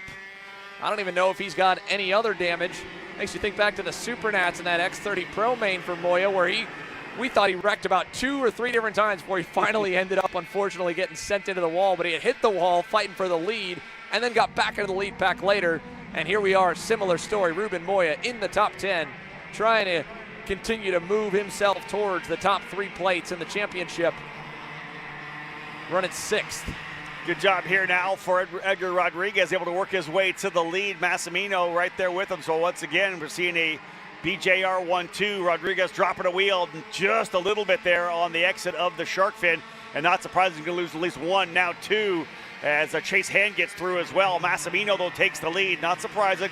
You drop a wheel there, lose that forward momentum, and you're going to lose it. And Massimino just tucked the 940 to the inside. All four drivers, so essentially at the end of the straightaways, they had using that draft, all right back nose to tail. Massimino, Hand, Rodriguez, Halfin. You go 1.2 back for Moya ahead of Bonilla. Yeah, I think Coach might have been willing to cut him a break there if it wasn't dirt on the tires. One botched corner probably might have kept pushing him, but he knew that Edgar was going to be vulnerable for the next half a lap and didn't want to risk going further backwards. But with that one pass and ultimately that one drop tire, it has given Ruben Moya and Donovan Bonilla a bit of a lifeline, and they've got a cavalry behind him. Matthew Cagle is there, the rookie in the 948, who has had a very good weekend and a solid season on record. Caden McQueen, Chris Harrower, Mick Gabriel, who led some laps in yesterday's pre-final. They're going to all get closer with more moves like this. Halfin versus Rodriguez, frustrated with each other. Yeah, a couple of drivers moving forward. Those guys that are there with Bonilla and McQueen. McQueen +7, Cagle +6, Gabriel +6. So those drivers did a great job here in the opening half. Moya loses the spot there as Halfin getting in there. We got a lot of action happening outside what is now a two-driver breakaway here, Xander. Look at this for third on back. Oh, yeah. All right, give this one up here to Paulie and Chase. This is just going to be a slugfest to the end for the next 3.5 laps. McQueen catching Cagle off guard. Rodriguez deflating there to go from leading just 2 laps ago now to stuck in this second group. Moya's got to find a way past Halfin. He knows Halfin doesn't want to go backwards anymore. Cagle the same to Rodriguez. And again, they're all thinking in the mentality of not necessarily they're trying to let the top two get away, but they don't want to personally go backwards because it's a never-ending game, and sadly Halfin has no choice with Moya making a decisive move. And now Bonilla and McQueen almost able to get past. I always love that when drivers get upset that other drivers go by them when they're trying to lead, then they do exactly the same thing the next lap around. It's cutthroat out there for sure. And again, you see these drivers going back and forth, the two RPG drivers as well, as Bonilla and Halfin talking here. Dono, I think, threw a wheel at his teammate coming out of the scoreboard. Halfin got into the grass, all out of shape. He's losing a ton of spots now. Way back for the 936. That was probably something that might go back to the tent. He was third on the last lap. How far is he going to fall here now? The name just tumbling down the tower. He's going to go back to 11th place here. Well, speaking of the tower, how about we give some love to the boys in 14th and 16th? Eli Warren, Austin Garrison. Garrison from pulling a wheelie on the first lap is still digging on that SCR Beryl Art. And Eli Warren here has caught the back of the main train. He's working on Rodriguez. There's Garrison behind Sawyer Roussel. Driver, he's had some experience coaching over the years. The GWR Red Speed there in 15th. And then ahead, Eli Warren trying to, oh, wow. Edgar Rodriguez and Jose Halfin, they have not stopped trading blows, and they have just basically punched each other both back a couple of spots each lap to now find themselves in the teens. Halfin's going to lose 2 more. That'll be Roussel and Garrison by. And Rodriguez himself is on the edge of the top 10, I think, by the time it'll update when they get to the finish line here with still 2 laps to go. So all this progress. How about progress in the guys up front too? McQueen, look at this here, Rob. Well, maybe not as bad as I thought, I think. More just setting up for the corner, right? I don't think that he figured he was there. Here's that replay again. It's the hand signal right before it that throws me off. And we Dono kind of got lucky there with our angle. It was hidden a bit behind the scissor lift, but he kind of threw a hand up of something. Said, what was that? And then maybe he was hoping that his teammate would get the sign language, hit the brakes. Get him behind me. Get him behind me. Yeah, indeed. It ultimately really penalized Halfin, put him back with Rodriguez, and then those two have still been duking it out. But Bonilla to Moya, defending now here as they've kind of given up hope on getting up to Chase Hand and Paulie Massimino. McQueen up 10 spots and counting. 16 up for Garrison, 7 up for Cagle, 9 up for Gabriel, 11 up for Malquit, 12 up for Spencer Smith, who's having a solid day on the Pantano as well. That's what you're trying to do. Plus 12, starting from deeper in the field. He started in 21st, Spencer Smith, now up in a 9th. So really taking care of his machinery and working his way forward. Again, this is that battle for 3rd, 4th, 5th, 6th, and 7th. This is Bonilla, Moya, McQueen, Cagle, Gabriel there as well. Everybody fighting for this final couple of spots. Just remember, they're already thinking with white flag flying here, where am I going to start the pre-final? What can I get anything here? Don't risk it, though. Don't follow the tail of the field.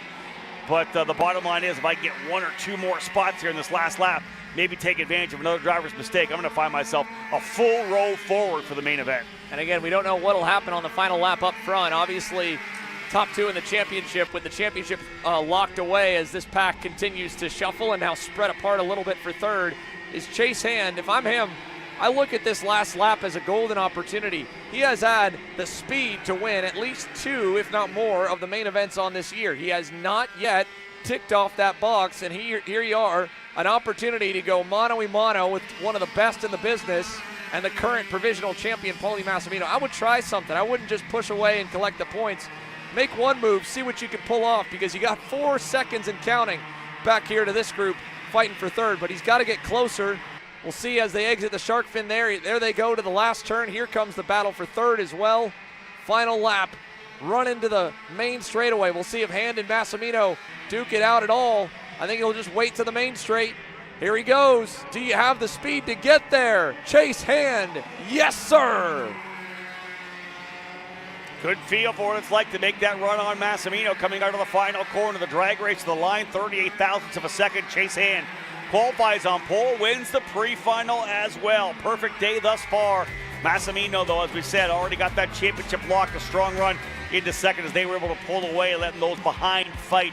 And it was an aggressive fight for sure. Bonilla, Moya, McQueen, big guns there in the top 5. Bonilla winner yesterday, third today. He'll start inside row 2 for the main event this afternoon. How about Spencer Smith? He was not done going to 9th.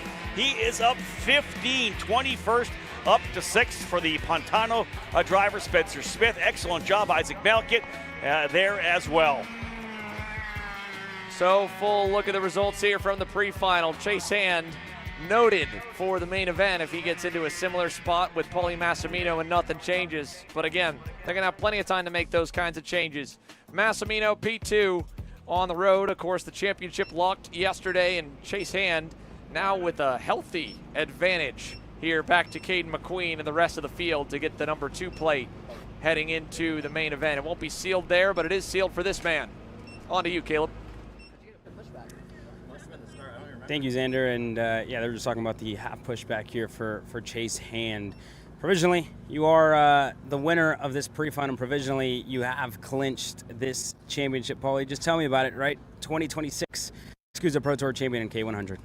Yeah, it feels really good. It seemed like we've been struggling a little bit this weekend. It seems like we don't have our normal stride that we usually do. Just a few different things going on. I'm a little bit under the weather. I haven't even told anybody because I don't want my dad to freak out or anybody else to freak out. So I'm feeling fine. Just I think it might just be allergies, to be honest with you.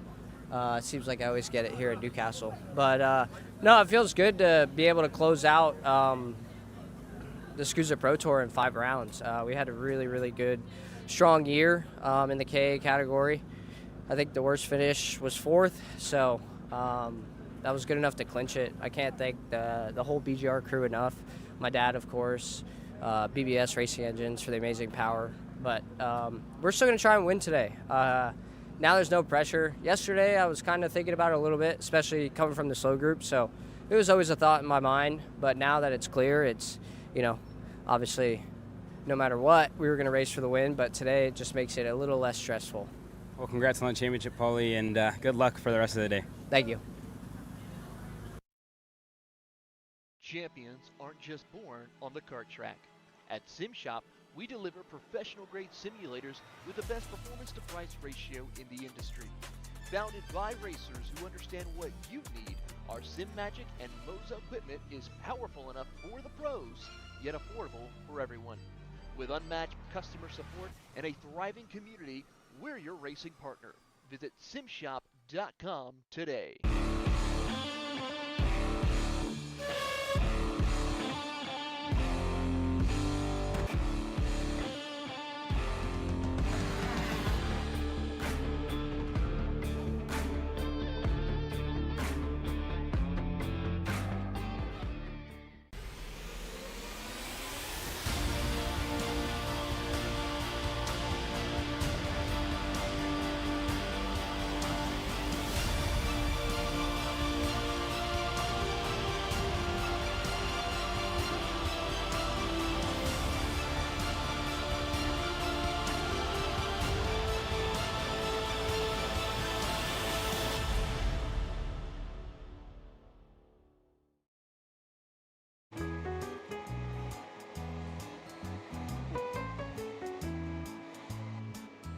Gee, looks like we're missing the engine. What the hell am I supposed to tap?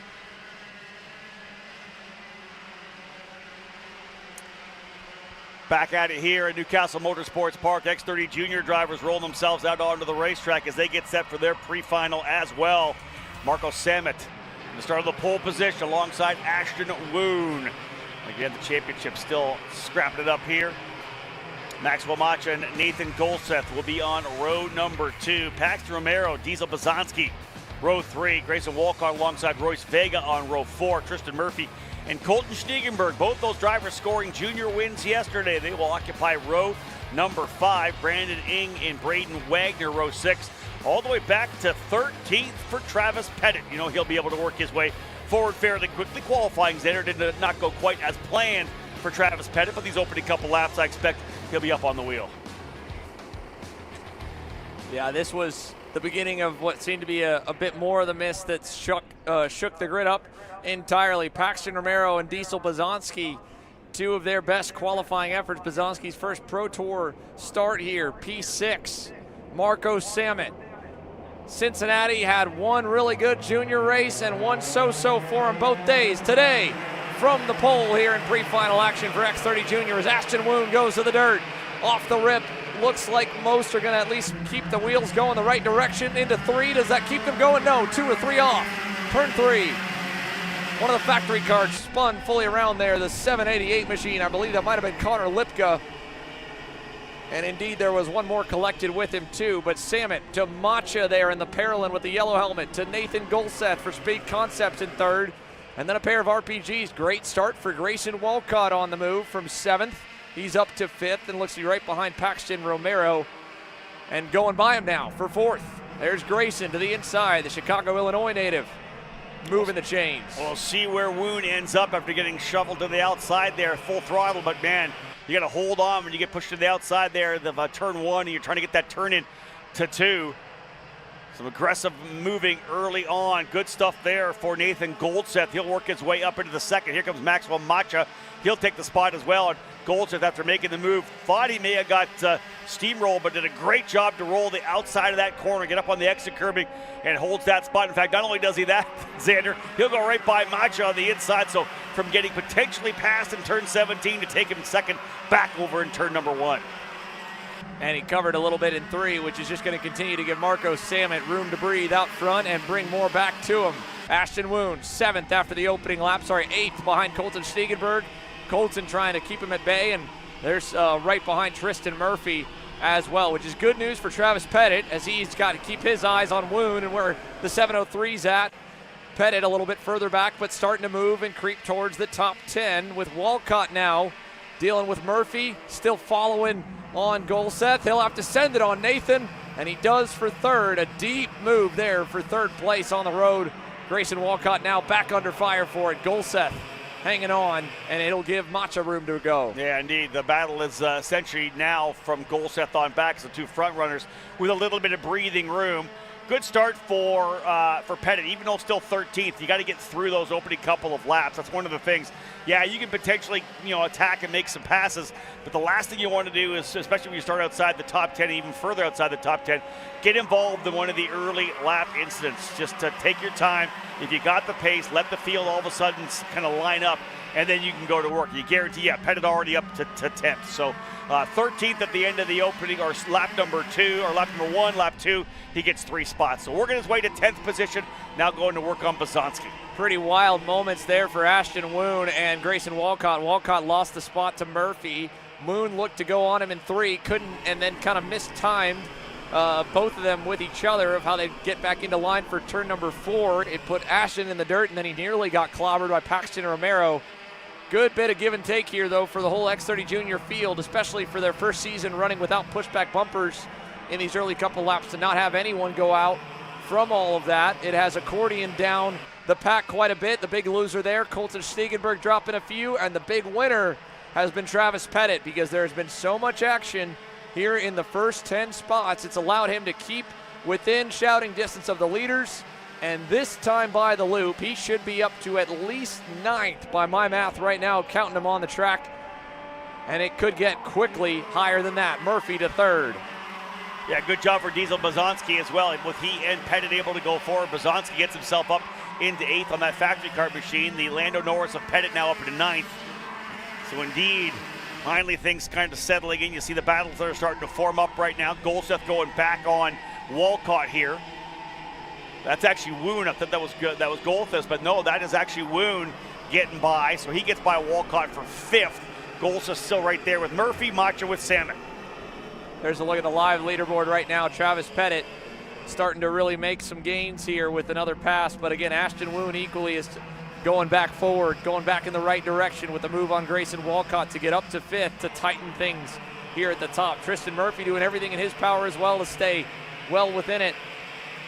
But Maxwell Macha, having caught up to Marco Samet, seems to be in no hurry to try and get past him for the race lead. They've got a second cushion. We'll see what it goes to this time by the loop. 1.3 seconds back to Murphy last time. Here comes Woon to the bumper of his teammate Golseth. He's going to pull out a line a little early, I think, but Nathan looks like he's happy to, no, not going to give it to him as he was checking him.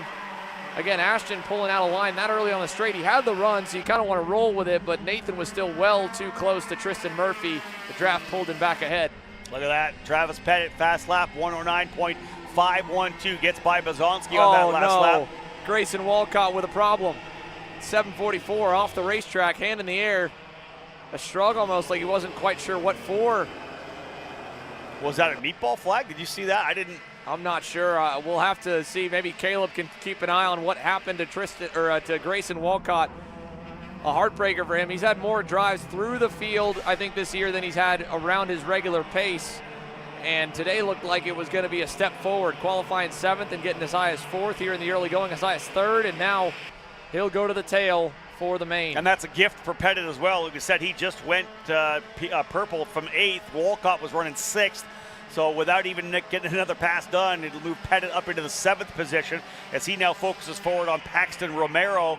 Romero, the driver, right in front of him. There's that lead there. The battle is not even so much a battle, but Marco Samet and Maxwell Macha. They're 1.3 up the road now on the Murphy, Woon, Goldseth run. They're the next group, and then the gap back to Travis Pettit is almost a second, but he was quick. A 109.7. He got about an 10th of a second on Goldseth, a couple on Murphy as well. Fast driver on the racetrack is Pettit. He's digging.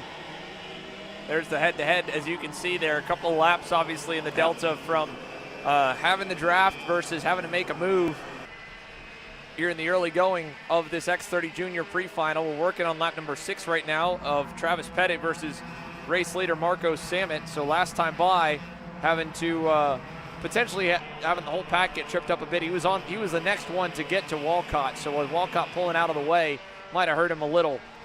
But equally, Samet now has some help with Maxwell Macha pushing him along. I'm interested to see, though, this lap, if the gap comes down at all for Tristan Murphy to Macha, because visually it doesn't look like it's opening all too much. Murphy is still holding station ahead of Woon. Samet now pulling to the low side with 2 to go, and it seems to me a little premature, but Macha will answer the call and say, all right, we're going to dance. Let's dance. New leader. Yeah. The defense down to the inside did not work at all for Samet. A big over-under, nicely done for Maxwell Macha. You know, the later apex in turn 1 gives him the inside line into turn number 2. He'll take the lead away, and of course, by doing that, there's that gap you were talking about. Look at, not only is it a time gap, it's visually now Murphy, Woon, and Golseth all to within a couple of kart lengths now. Woon goes by, he'll go to P3, and they are closing up on the leaders here as again. Murphy and Golseth side by side through turn number 9. Oh, that was textbook there for Ashton Woon. Really solid job to pick up of the tempo right at the perfect moment. As soon as they caught that group, he sent Tristan Murphy backwards. Murphy's now got a reset, and he's got Travis Pettit, who has been one of the fastest on the racetrack all race, now reeling in to his rear bumper to lose maybe another spot. So let's see what he does here as he closes up to Golseth. You see Pettit sending it there into I-70 to close the gap. Murphy knows he's there. What does he do? Coming to the white, 1 to go. Macha leads. Samet still defending. This time from Woon. Woon's going to pass him around the outside. Man, Samet going backwards. Just back-to-back corners and one where he's lost a spot. Woon goes up to second. Maxwell Macha still leading the way. Another run of Samet Xander going to the inside, defending to the inside, just getting past, this time even before the apex, as Woon was able to clear him and come across the bow from right to left. Move Ashton Woon up into second. Tristan Murphy knows he can't surrender a single point to Pettit, so he's making his life extremely difficult back for fifth. Travis trying to cross him over, can't quite get it done. This is important. Again, Murphy needs him to stay as far back as he can, but again, right now, as they run, he's still pretty far back in the point standings when you take the drops in. Up front, though, Maxwell Macha, great pre-final in the works, and I think for Marco Sammet, Rob, I think he must have had a potentially a cracked read at this point. There is something amiss on the power, and that, to me, is why I think he pulled over on the first run with 2 to go, and this lap as well, because he has no mid-range speed at all, and nothing at the top of the straightaways either. Here's the drag race to the line. You can see Pettit trying the big outside run to see if he can get a better drag race to the line. Victor is going to go to Macha by almost 0.3 of a second over Woon. Sammet ends up in third. Goldseth fourth. Murphy able to hold off Pettit by just 39 thousandths of a second at the line. That could be crucial there. Again, that position holding Pettit back into sixth. Still a good recovery for Pettit, starting on the outside of the top 10. Gets himself up a number of positions, +7 to finish P6, but still, championship standing still wide open though. Yeah, they're still going to be real close. Travis Pettit hangs on, but again, Ashton Woon maximizing that pre-final, going all the way up to second, is going to really tighten things going into the main here. It's going to be heads-up racing, essentially, between the two of them, based on what we just witnessed on the racetrack. Heck of a day, though. Can't take it away from this young man, Maxwell Macha, victorious in the pre-final for X30 Junior.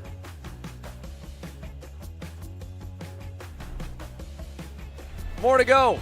Mega Power Racing Engines Mini Swift on deck here with pre-final action. 2 more before the break in the action here from Newcastle.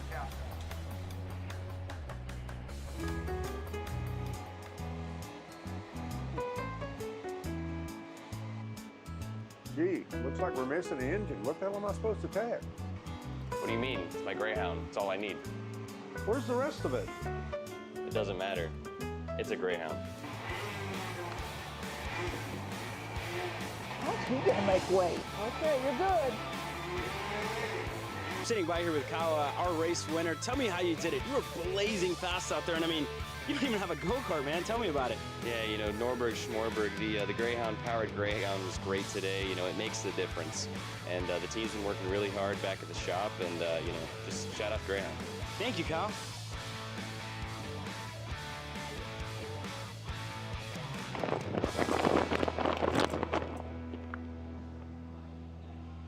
How the f did you just win? Doesn't matter. It's a Greyhound. From the garage to the grid, Acceleration Kart Racing is your one-stop shop for karting. Engines, parts, safety gear, tools, and more from the brands you trust. Everything you need for race day starts at shopakr.com. Attention Superkarts USA drivers. Be sure to order your complete photo package from On Track Promotions. All drivers receive a minimum of 40 photos from throughout Friday, Saturday, and Sunday with instant access from our automated delivery system. Visit otp.ca right now to get instant access to your photos. You know, I'm really starting to like this go-karting thing. Yeah, me too. Oh my gosh, can I show you this cute dress I just got? Yes, of course. Oh my goodness, it's so cute. I just love shopping. I love shopping too. Oh my god. Wait, did you guys say you like shopping? Of course. Well, dude, I have the perfect place to do that at. ShopAKR.com. At ShopAKR.com, you can get free shipping on orders $200 or more. You can get anything you want, like MXC rims, gloves, rib vests, shoes, anything that you need, all at ShopAKR.com.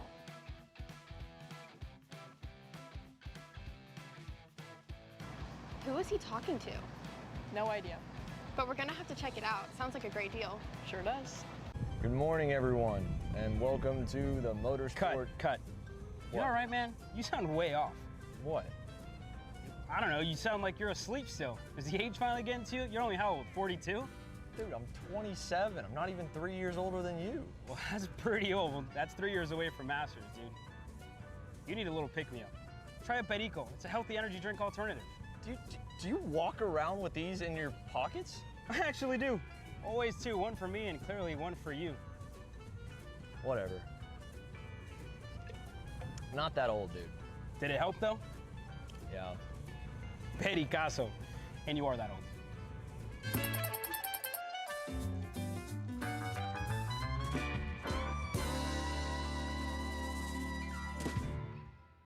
You.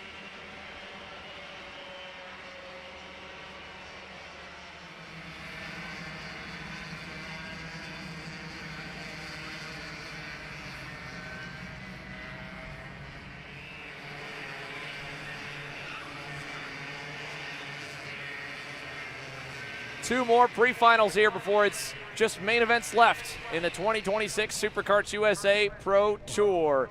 Mega Power Racing Engines Mini Swift with Samuel Chavery on the pole for the very first time. Hudson Howard alongside him. Dutch Westbrook and Benjamin Tavi on row 2. Brody Stoffel, Jake Manalio, row 3. Let's cap off the top 10 with Aiden Go starting 7th. He'll start alongside Liam Francisco, Caden Cladera, and Mason Brody. Keep capping off your top 10. Grayson Knifick starting 11th alongside Axel Gomez, Marcelo Flores, and Slate Harrell on row number 7. Row 8, Xander Lucas Tarango and Jackson Brewster. Maddox Carlucci and Dylan Braun towards the rear along with Sam Hornish, 19 total. For the Mini Swift Pre-Final presented by Mega Power Engines on the right there in the Paralyn. New colors for the weekend for Samuel Chavery alongside Hudson Howard, bright white and blue JHTD machine. We're ready to go. Mini Swift style here from Newcastle.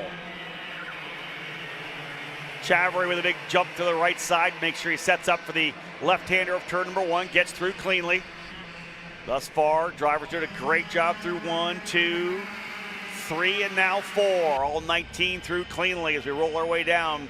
First attack coming. The 133 of Dutch Westbrook trying a big run around the outside, almost essentially an exit over under. He'll take the lead into turn number 8. Nice work for Dutch Westbrook. Hudson Howard defending a little bit, didn't know if he needed to or not. It'll bring Aiden Go close to him there in the yellow and white and red Paralyn, and then it's Brody Stoffel on the Nitro Kart in 5th here on the opening circuit. Duking it out in the green corner, Go to the inside for 3rd. Howard now is trying to hang on to 4th here as they go to cover the inside. He's trying. He'll close it and end up sending it back on Go with Stoffel, with more as well. How about the Nitro Brigade? That's Liam Francisco moving the chains forward, and Jake Manalio as well in the 191. Who had a good drive from the back of the field yesterday, I believe. We'll cap off lap number 1 there. The end of the top 10 has the likes of Caden Cladera and Mason Brody in tow. Dutch Westbrook, though, big-time lead here. And on Championship Sunday, performing is the points leader out of Fort Worth, Texas.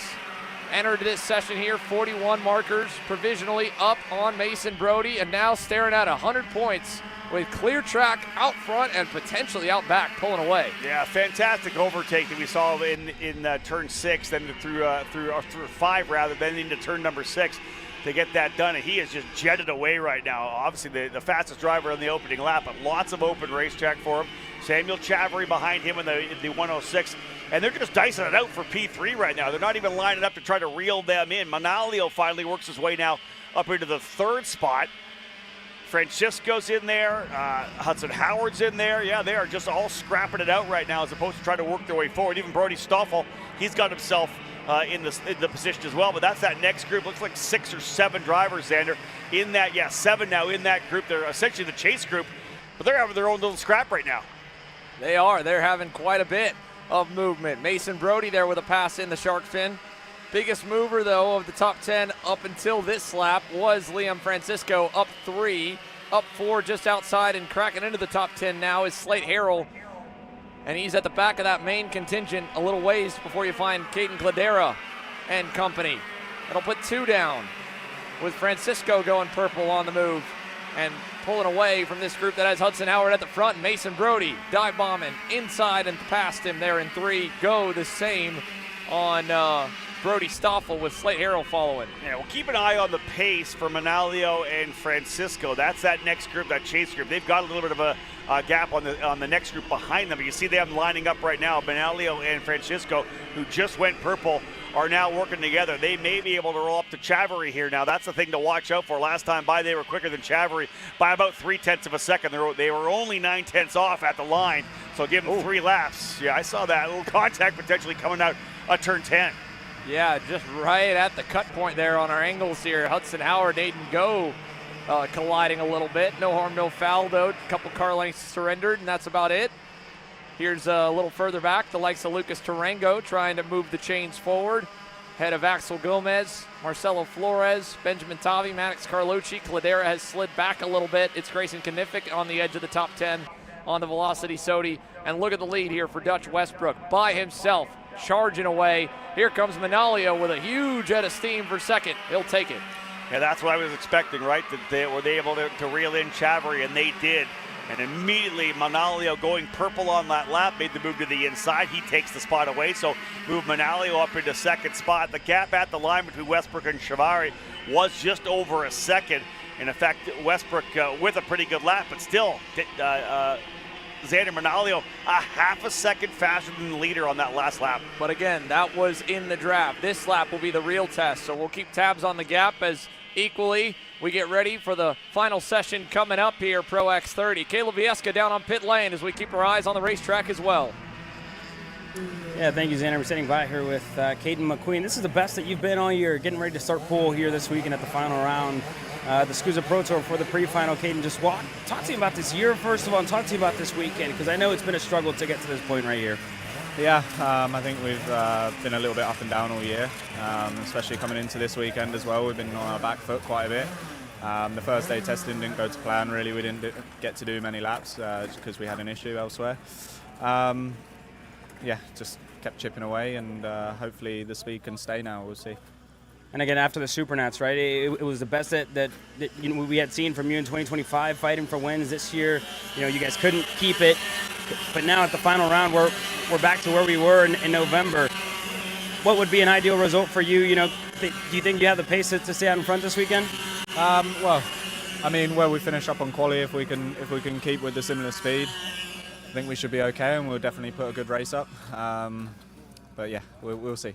Best of luck, Caden. Thank you.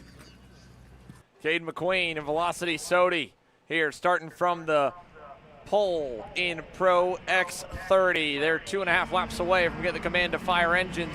Jake Manalio has been fired up, though, while we were away. You saw him already eat 3/10 out of the gap, and it looks like he's taking some more this lap.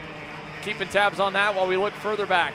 Go to the inside on Stoffel. These three, Stoffel, Go, and Harrell in the middle, have been surrounded and trading blows back and forth for what feels like this whole race thus far. Yeah, Xander, you mentioned earlier how Slade Harrell is moving forward. How about +8 right now? Started 14th. He's up into the 6th spot. He's in the middle of that scrap, as he talked about there. They're moving their way forward, potentially trying to reel in that next group. They are quite a ways back, as you can see. But right now, those drivers, all three of them, kind of lining up with Harrell, Brody, Aiden Go. Go went purple on the last lap. This time it's Lucas Tarango from P10.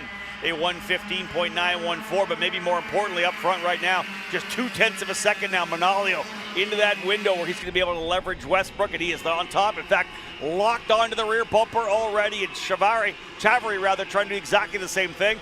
We got ourselves a fight for the race win with a couple to go. Yeah, Jake Manalio has willed his way to the front. He has closed the gap without the draft into the draft, and the draft's now taking him all the way to the rear bumper of Dutch Westbrook, who is now trying to cover and leaving the door just wide enough there for Manalio to have a thought about it. Couldn't quite pull it off, though, and that'll back him right up once again here to the front bumper of Samuel Chavarri, the top qualifier. We're headed to the white flag, so Jake's got to keep his head on his swivel to not surrender second after all that hard work moving forward, up 4 spots from 6th. But still, Samuel Chavarri on his heels, doesn't seem to be too urgent. They are happy to be riding with Dutch Westbrook. Let's see if he gives him a shove towards the leader. To the white flag we go. Westbrook trying to cover off the inside. There's still a lane down there. Nobody has the guts to go that low yet, though, and Chavarri's going to tee up for the crossover. Manalio more than happy to lock on the rear bumper of Westbrook now. Again, you think about the fact that he started back in 6th position, now up into 2nd. Had a great run yesterday coming forward from deeper in the field. Slade Harrell actually just went purple on that last lap, but yeah, full-on defense for Westbrook. That's going to get Chavarri an opportunity to come back in. The same goes for both Francisco and Mason Brody. Xander, we may have 5 drivers in the lead group before this lap is done.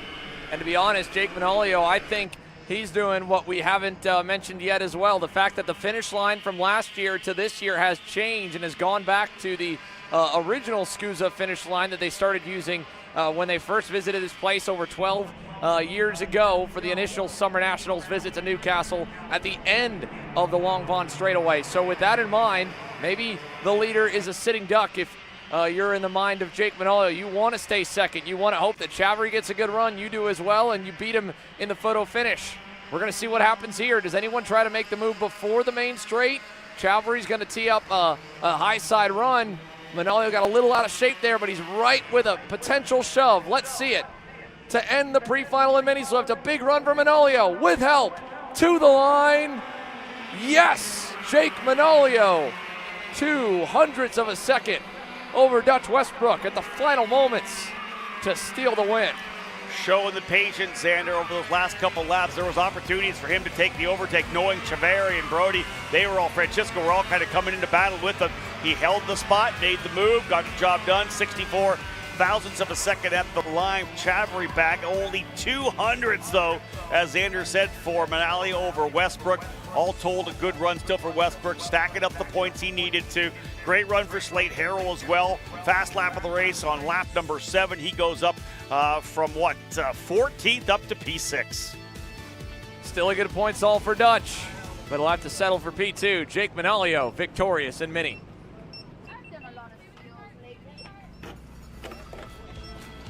And just like that, we'll switch gears.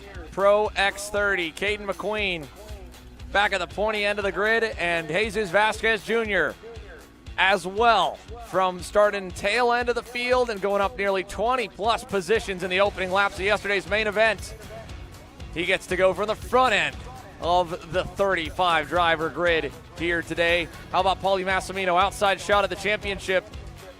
Would have been a long shot had the qualifying not gone his way and not gone the way of his two contenders. A 3-plate with a shot at the number 1 plate for the very first time. Yeah, Xander, big-time stuff for Joe Turney and Gus Lawrence. Both those drivers well down the order, outside the top 15 in what was a misty session for the entire run. Number of drivers not getting the full 4 laps as well. Here's Gus Lawrence, and it's been a long time, I think, here since he's had this many drivers in front of him in a pre-final.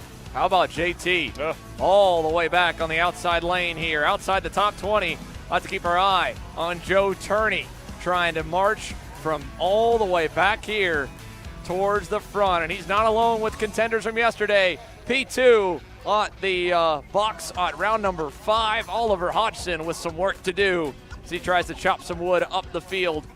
Donovan Bonilla, yesterday's K100 senior winner, even further back, with a huge shakeup in qualifying for Pro X30 presented by Nash Motorsports, awaiting that final command to get released onto the grid. We will be not short of storylines to cover coming through the tail of the field. Number of big guns, way deep, as we've talked about already. The guys out front know that they're back there. Best bet would be to hook up together and try to stretch away early to make sure you're not having to battle with those guys working their way forward. Not only that, not only race wins, so much of this tied to the championship battle. Xander here, what's going to happen with Gus Lawrence and Joe Turney coming from deep in the field. Massimino up there closer to the front.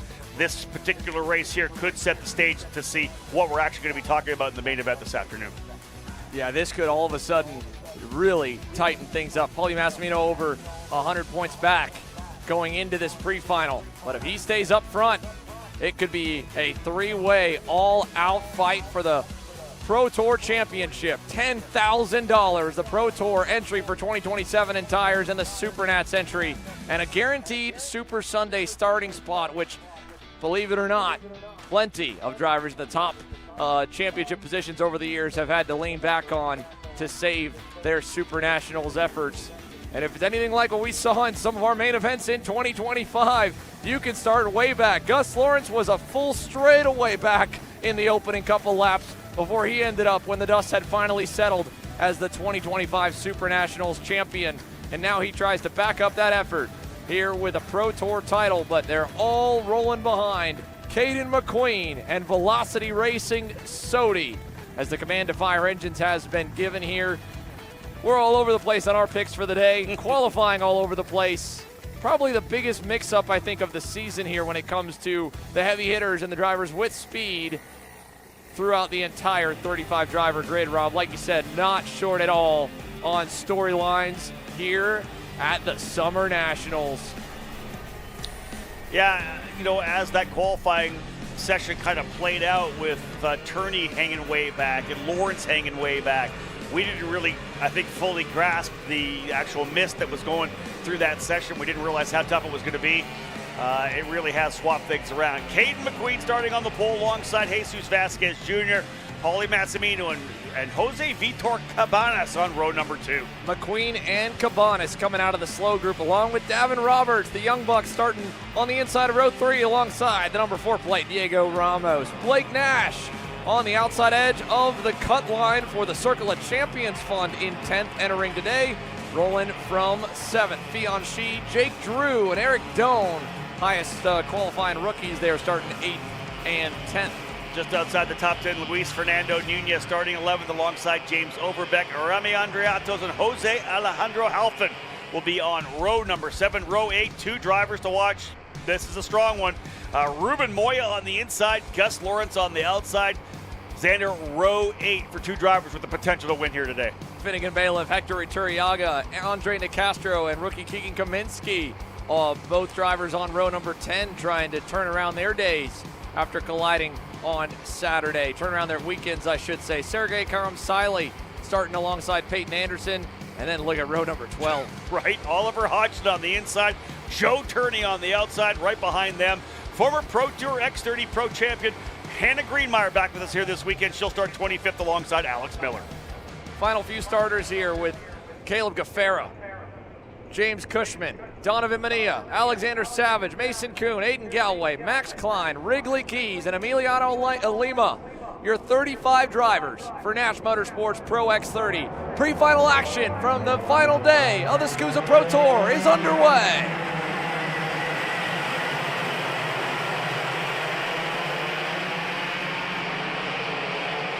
No major issues in the first couple of corners thus far. No, a couple drivers together further back, one looped around, 3 involved, 3 more off onto the grass as one of the Cosmic drivers gets looped around in the exit turn number 3. Karamsili involved. It looked like it might have been James Cushman on the RPG machine, turned backwards. We'll wait to see if that was the case. If not, Bonilla. Good start for the front half of the field, minus Vasquez Jr. going to the wayside, and somehow Turney was able to evade the chaos. But the biggest mover, as we see Massimino go to the lead, has to be Oliver Hodgson. Huge plays up the board. He's probably up about 7 spots already as Paulie leads us. Xander, I think the driver around might have been the 330 of Andre Nicastro, another one of the RPG drivers. So I think that was the driver who went around on the exit of turn number 3. Otherwise, these first lap will be crucial. We'll have a look when they come across the line. Where is Turney? Where is Lawrence? Where is Hodgson? Where is Bonilla? Those drivers mired so deep in the field. How much were they able to get on the opening lap? Well, you can see Turney not far back from Oliver Hodgson. Both drivers right sandwiched in Finnegan Bailiff. Down the front stretch here, lots of moves. Overback protecting from Doan to Moya. Lawrence is only a couple spots up on Turney and Hodgson there. But a great breakaway for the front 3. Paulie Massimino, Caden McQueen, and how about Davin Roberts hanging tough there in 3rd. Great start for Davin Roberts, for Massimino as well. Listen, if there's an outside shot of him doing it, here's a look at the replay again. That was Turney ramped up on the back of Lawrence, and indeed, Andre Nicastro spun backwards. Cushman to the outside, but Turney ends up on the right rear of Lawrence, goes wide, and Nicastro, I think, jammed on the brakes right in front of Cushman. And I believe that's what kind of spurred it all sideways. As we keep an eye on here, the midfield, the top 10 and early teens. Ramos, Vasquez Jr., Nash, Drew. In the mix there, Fion Shi and James Overbeck. Couple of rookies duking it out there in the shark fin. Front 3 drivers, exactly as I said earlier. If you get smart and hook up and pull away, you're not going to have to worry about those guns coming from the tail of the field. Massimino, McQueen, and Roberts out to about a 2nd lead over Kaminsky on that last lap. But Kaminsky's already been overtaken as the drivers worked his way to the forefront. There's the 350 who's got himself in there now. Cabana still runs in the 4th spot. Got some open breathing room here as well. Turney, I thought, top of the screen there, looked okay, had gotten ahead of Hodgson, and then Hodgson brought the cavalry back down the inside of him. He might have just lost a few more. Paulie Massimino's already up 60-something points as they sit right now on Turney and Lawrence from where he entered. Lawrence now at the front, and Hodgson is just behind Turney. Both of them back 3 or 4. Turney with a big send. That's on the inside of the 356 machine, his teammate, new teammate for the weekend in the form of Nunez. So the midfield scrum, and Turney and Hodgson still going at it. That is now to the inside past one of them. Looked to be Anderson. A different one of the many Rawls and Performance Group entries there, duking it out. That's Halfin, in the 336. There's Hodgson locking onto the rear bumper of Joe Turney as they're trying to get themselves forward. Last time by, Turney was 15th across the line. Lawrence was 14th. And you'll see these drivers continue to work forward. Now that they've got away from some of the chaos, they can start putting their heads down to see whether or not they'll work forward. Remember, Joe Turney just did not have any outright pace yesterday. That was the biggest issue. Does he have some today? Sure, he's going to use some racecraft to get through some of the crazy stuff that's happening here. He was a top 10 driver yesterday, Xander, but he didn't have the pace to run up front. He was getting challenged by drivers, overtaken. He was working his way backwards. Have they been able to figure something out in that Kart Republic to give him a better package to be able to work forward here today? He and Gus Lawrence are moving, as is Jake Drew, still trapped in this fight here with Ramos and company. Diego's going to give it to him there. Let him have that spot as Vasquez Jr. lurks on. We'll see Jesus to the inside of Diego. There you can see the difference. Check out as well the cut line for the Circle of Champions fun. Nash in now to 9th. Vasquez Jr. on the bubble. Overbeck and Caden McQueen now inching closer to getting back into the top 10. He was the 9 plate from last year, so double championships here kind of on the line. A big moment for Blake Nash. Sideways into the grass here as he was trying to hang on with Ramos. He'll lose about 5 spots and more to go here as the pack bears down. Yeah, Turney may be able to get in there as well. Here comes Jake Drew to the inside. He'll make the pass now on Cabanas. So move Jake Drew now up into the 4th position. +7 for Ruben Moya, +8 for Ruben Moya. He's already up in the 7th spot. +10, it can be even a little bit more potentially for Turney. Does he get up to 13th? Here's Blake Nash getting fed a wheel there. Yep. Ramos, I think, put a hand up. Kind of not sure why Blake was still alongside him. Or maybe he didn't mean to get into him. He kind of got onto the curb, but he opened his hands a bit as well. And it looks at him as Blake is about 10 feet lower elevation-wise on the embankment. Yeah, that was interesting to watch. Then you can see that he was trying to hold the outside, Nash was, and just didn't quite come away with it. You're right, though. Ramos up on the curbing on the inside as well. The contact putting Nash off the track. He did a good job to keep it straight, get back onto the racetrack before turning in to turn 17. Gus Lawrence continues to march here as Ramos now goes high and low trying to get by Cabanas. 4th place in qualifying here, starting to go backwards now. He's got his teammates behind him, Lawrence and looks to be Fianchy looking to go next up. Gus Lawrence, not enough speed there with the draft for his teammate ahead. Here's Joe Turney, moving the chains himself, up to 12th now with that pass on Doan. Fast lap of the race last time by for Joe Turney. So the question I asked about 3-4 minutes ago, did they give him a package that could run up front? He is the fastest driver on the racetrack, only to get pipped by Gus Lawrence with a 108.5. So both Lawrence and Turney putting good laps down here now. Lawrence, your quickest driver there. And watch for him to get aggressive. He's already got his way by Cabanas. Fianchy now getting a little bump there from the back on Joe Turney. Turney getting roughed up a little bit as he's right there as well with Eric Doan. Doan not letting him get through. Eric Doan says, forget about the championship. I'm going to send in Joe Turney. Answers right back with a diver in the green corner. Doan's going to come under fire now from Hodgson next. And Nash. Hodgson sends it. Nash crosses him up. 2 and 3 wide. Still duking it all out. Doan back on the inside, going into the shark fin. Oh, man. Nash finally going to get back by Eric Doan. Getting fed to the wolves here. Here comes Bailiff and Kaminsky next up. Bailiff with a late diver, a bit too deep. He got some help from Kaminsky on that too. Probably just setting things up in the braking zone. Kaminsky got in the back of him. Luckily, those guys didn't get collected. 2 laps to go, and by the way, Davin Roberts has hung with Paulie Massimino every single lap of the way. He's still hot on his heels. McQueen is hanging tough up there in 3rd as well, but Jake Drew on the move, as is Ruben Moya, with fast lap times by themselves. Overbeck now on Ramos. Lawrence trying to follow, not quite there as the championship continues to loom. Lawrence now only 51 back from Turney. But again, every time Gus makes up a spot, Joe does the same, and it continues to push Massimino back a little bit. Still with the pre-final, though, setting the grid for the main event. It's going to be a long haul no matter how they shake out because the start didn't go perfect for either one of them. This is still only battling for the 8th spot for Gus Lawrence coming to the white flag. The outside of the 4th row isn't necessarily a safe spot by any means, and Turney back there still yet to get into the top 10 with all of the battling he has had to deal with thus far. Let's see what we got here for Gus Lawrence. Does he have anything for Overbeck? That will be the next run. Leaders across the line. McQueen not letting them get away at all either. The top three drivers put a blanket over them for this entire pre-final. Roberts going to line things up.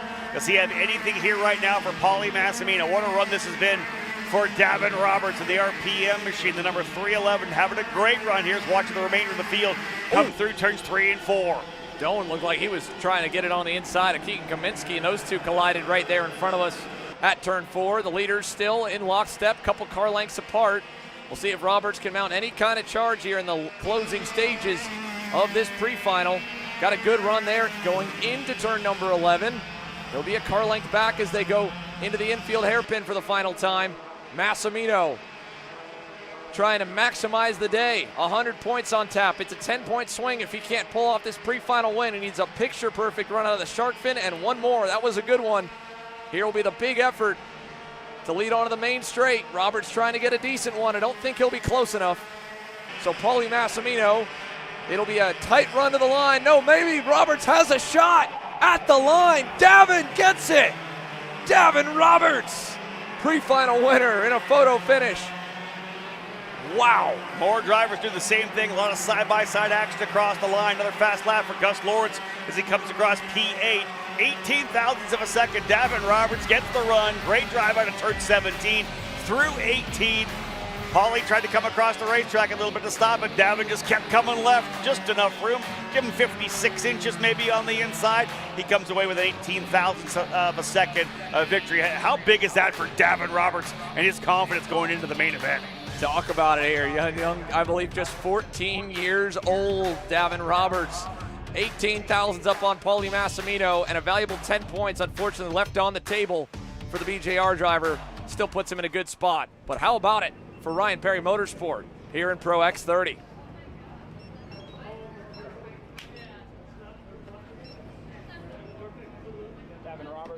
Winner in the pre-final. Davin, drag race to the line, and you get your first pre-final victory in the senior ranks. How does that feel? It feels great. I wasn't going to challenge him too much on that last lap because I knew I had the straightaway gear. Through the old shark fin, I couldn't pull out of the corner quite well. But on that last lap, I had figured it out. So I was able to hold with him through there, hold with him through the final corner, and I just had to make sure I wouldn't touch him before we got to the start-finish line. Fortunately, we were able to pick up the win. And you're only 14, right? You turned 14 back at MCC for the Pro Tour. Now looking at the end of the year, you feel like you can finally show the speed and keep it going into the main event? Yeah, right now I'm on the edge of the top 10, and fortunately this helps a lot with that. So yeah, we're going to see how the final goes, starting on pole. Best luck on Circle of Champions. Thank you. Thank you. So there you go for Davin Roberts and the Ryan Perry Motorsport crew. This is big-time stuff here as the session comes to a close. Of course, this was how they entered in to this most recent session here with the pre-final for today. But more importantly here, with how much it was updating throughout the session, again, Joe Turney, Gus Lawrence, they entered the day, they thought it was going to be super easy, super smooth. To just kind of maximize, especially if you're in Turney's camp, and hang on to the main event win. But ultimately, though, how much has changed? Well, let's go ahead and update that for you here folks, as we take a look at the overall standings. And like Davin said, again, entering right on the bubble of where he wanted to and where he needed to be able to challenge for the championship.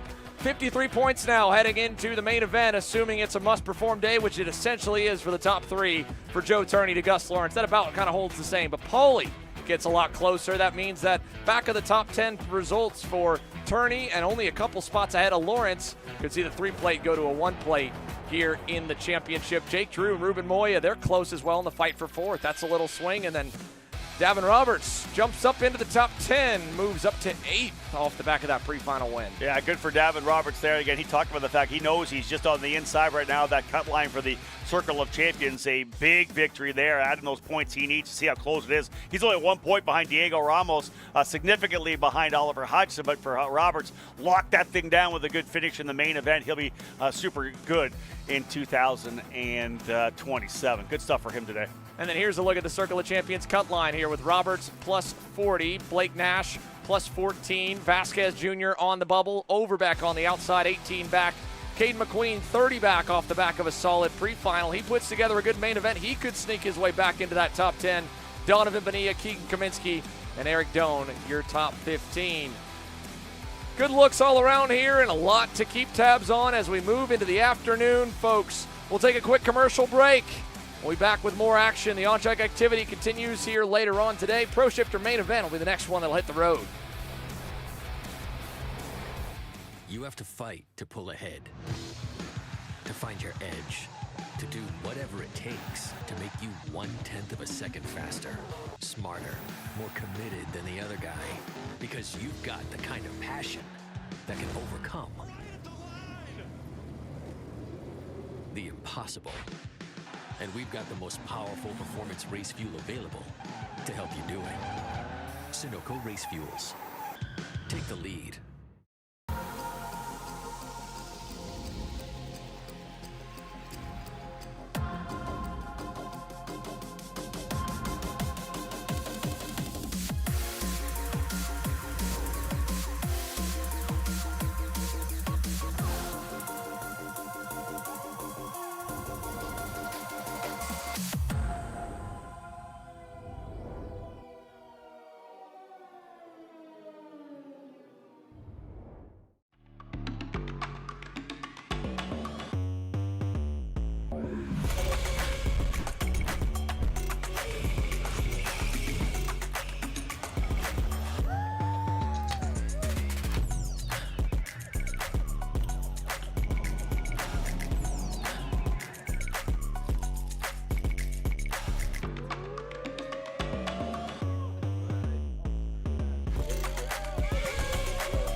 Let's go race.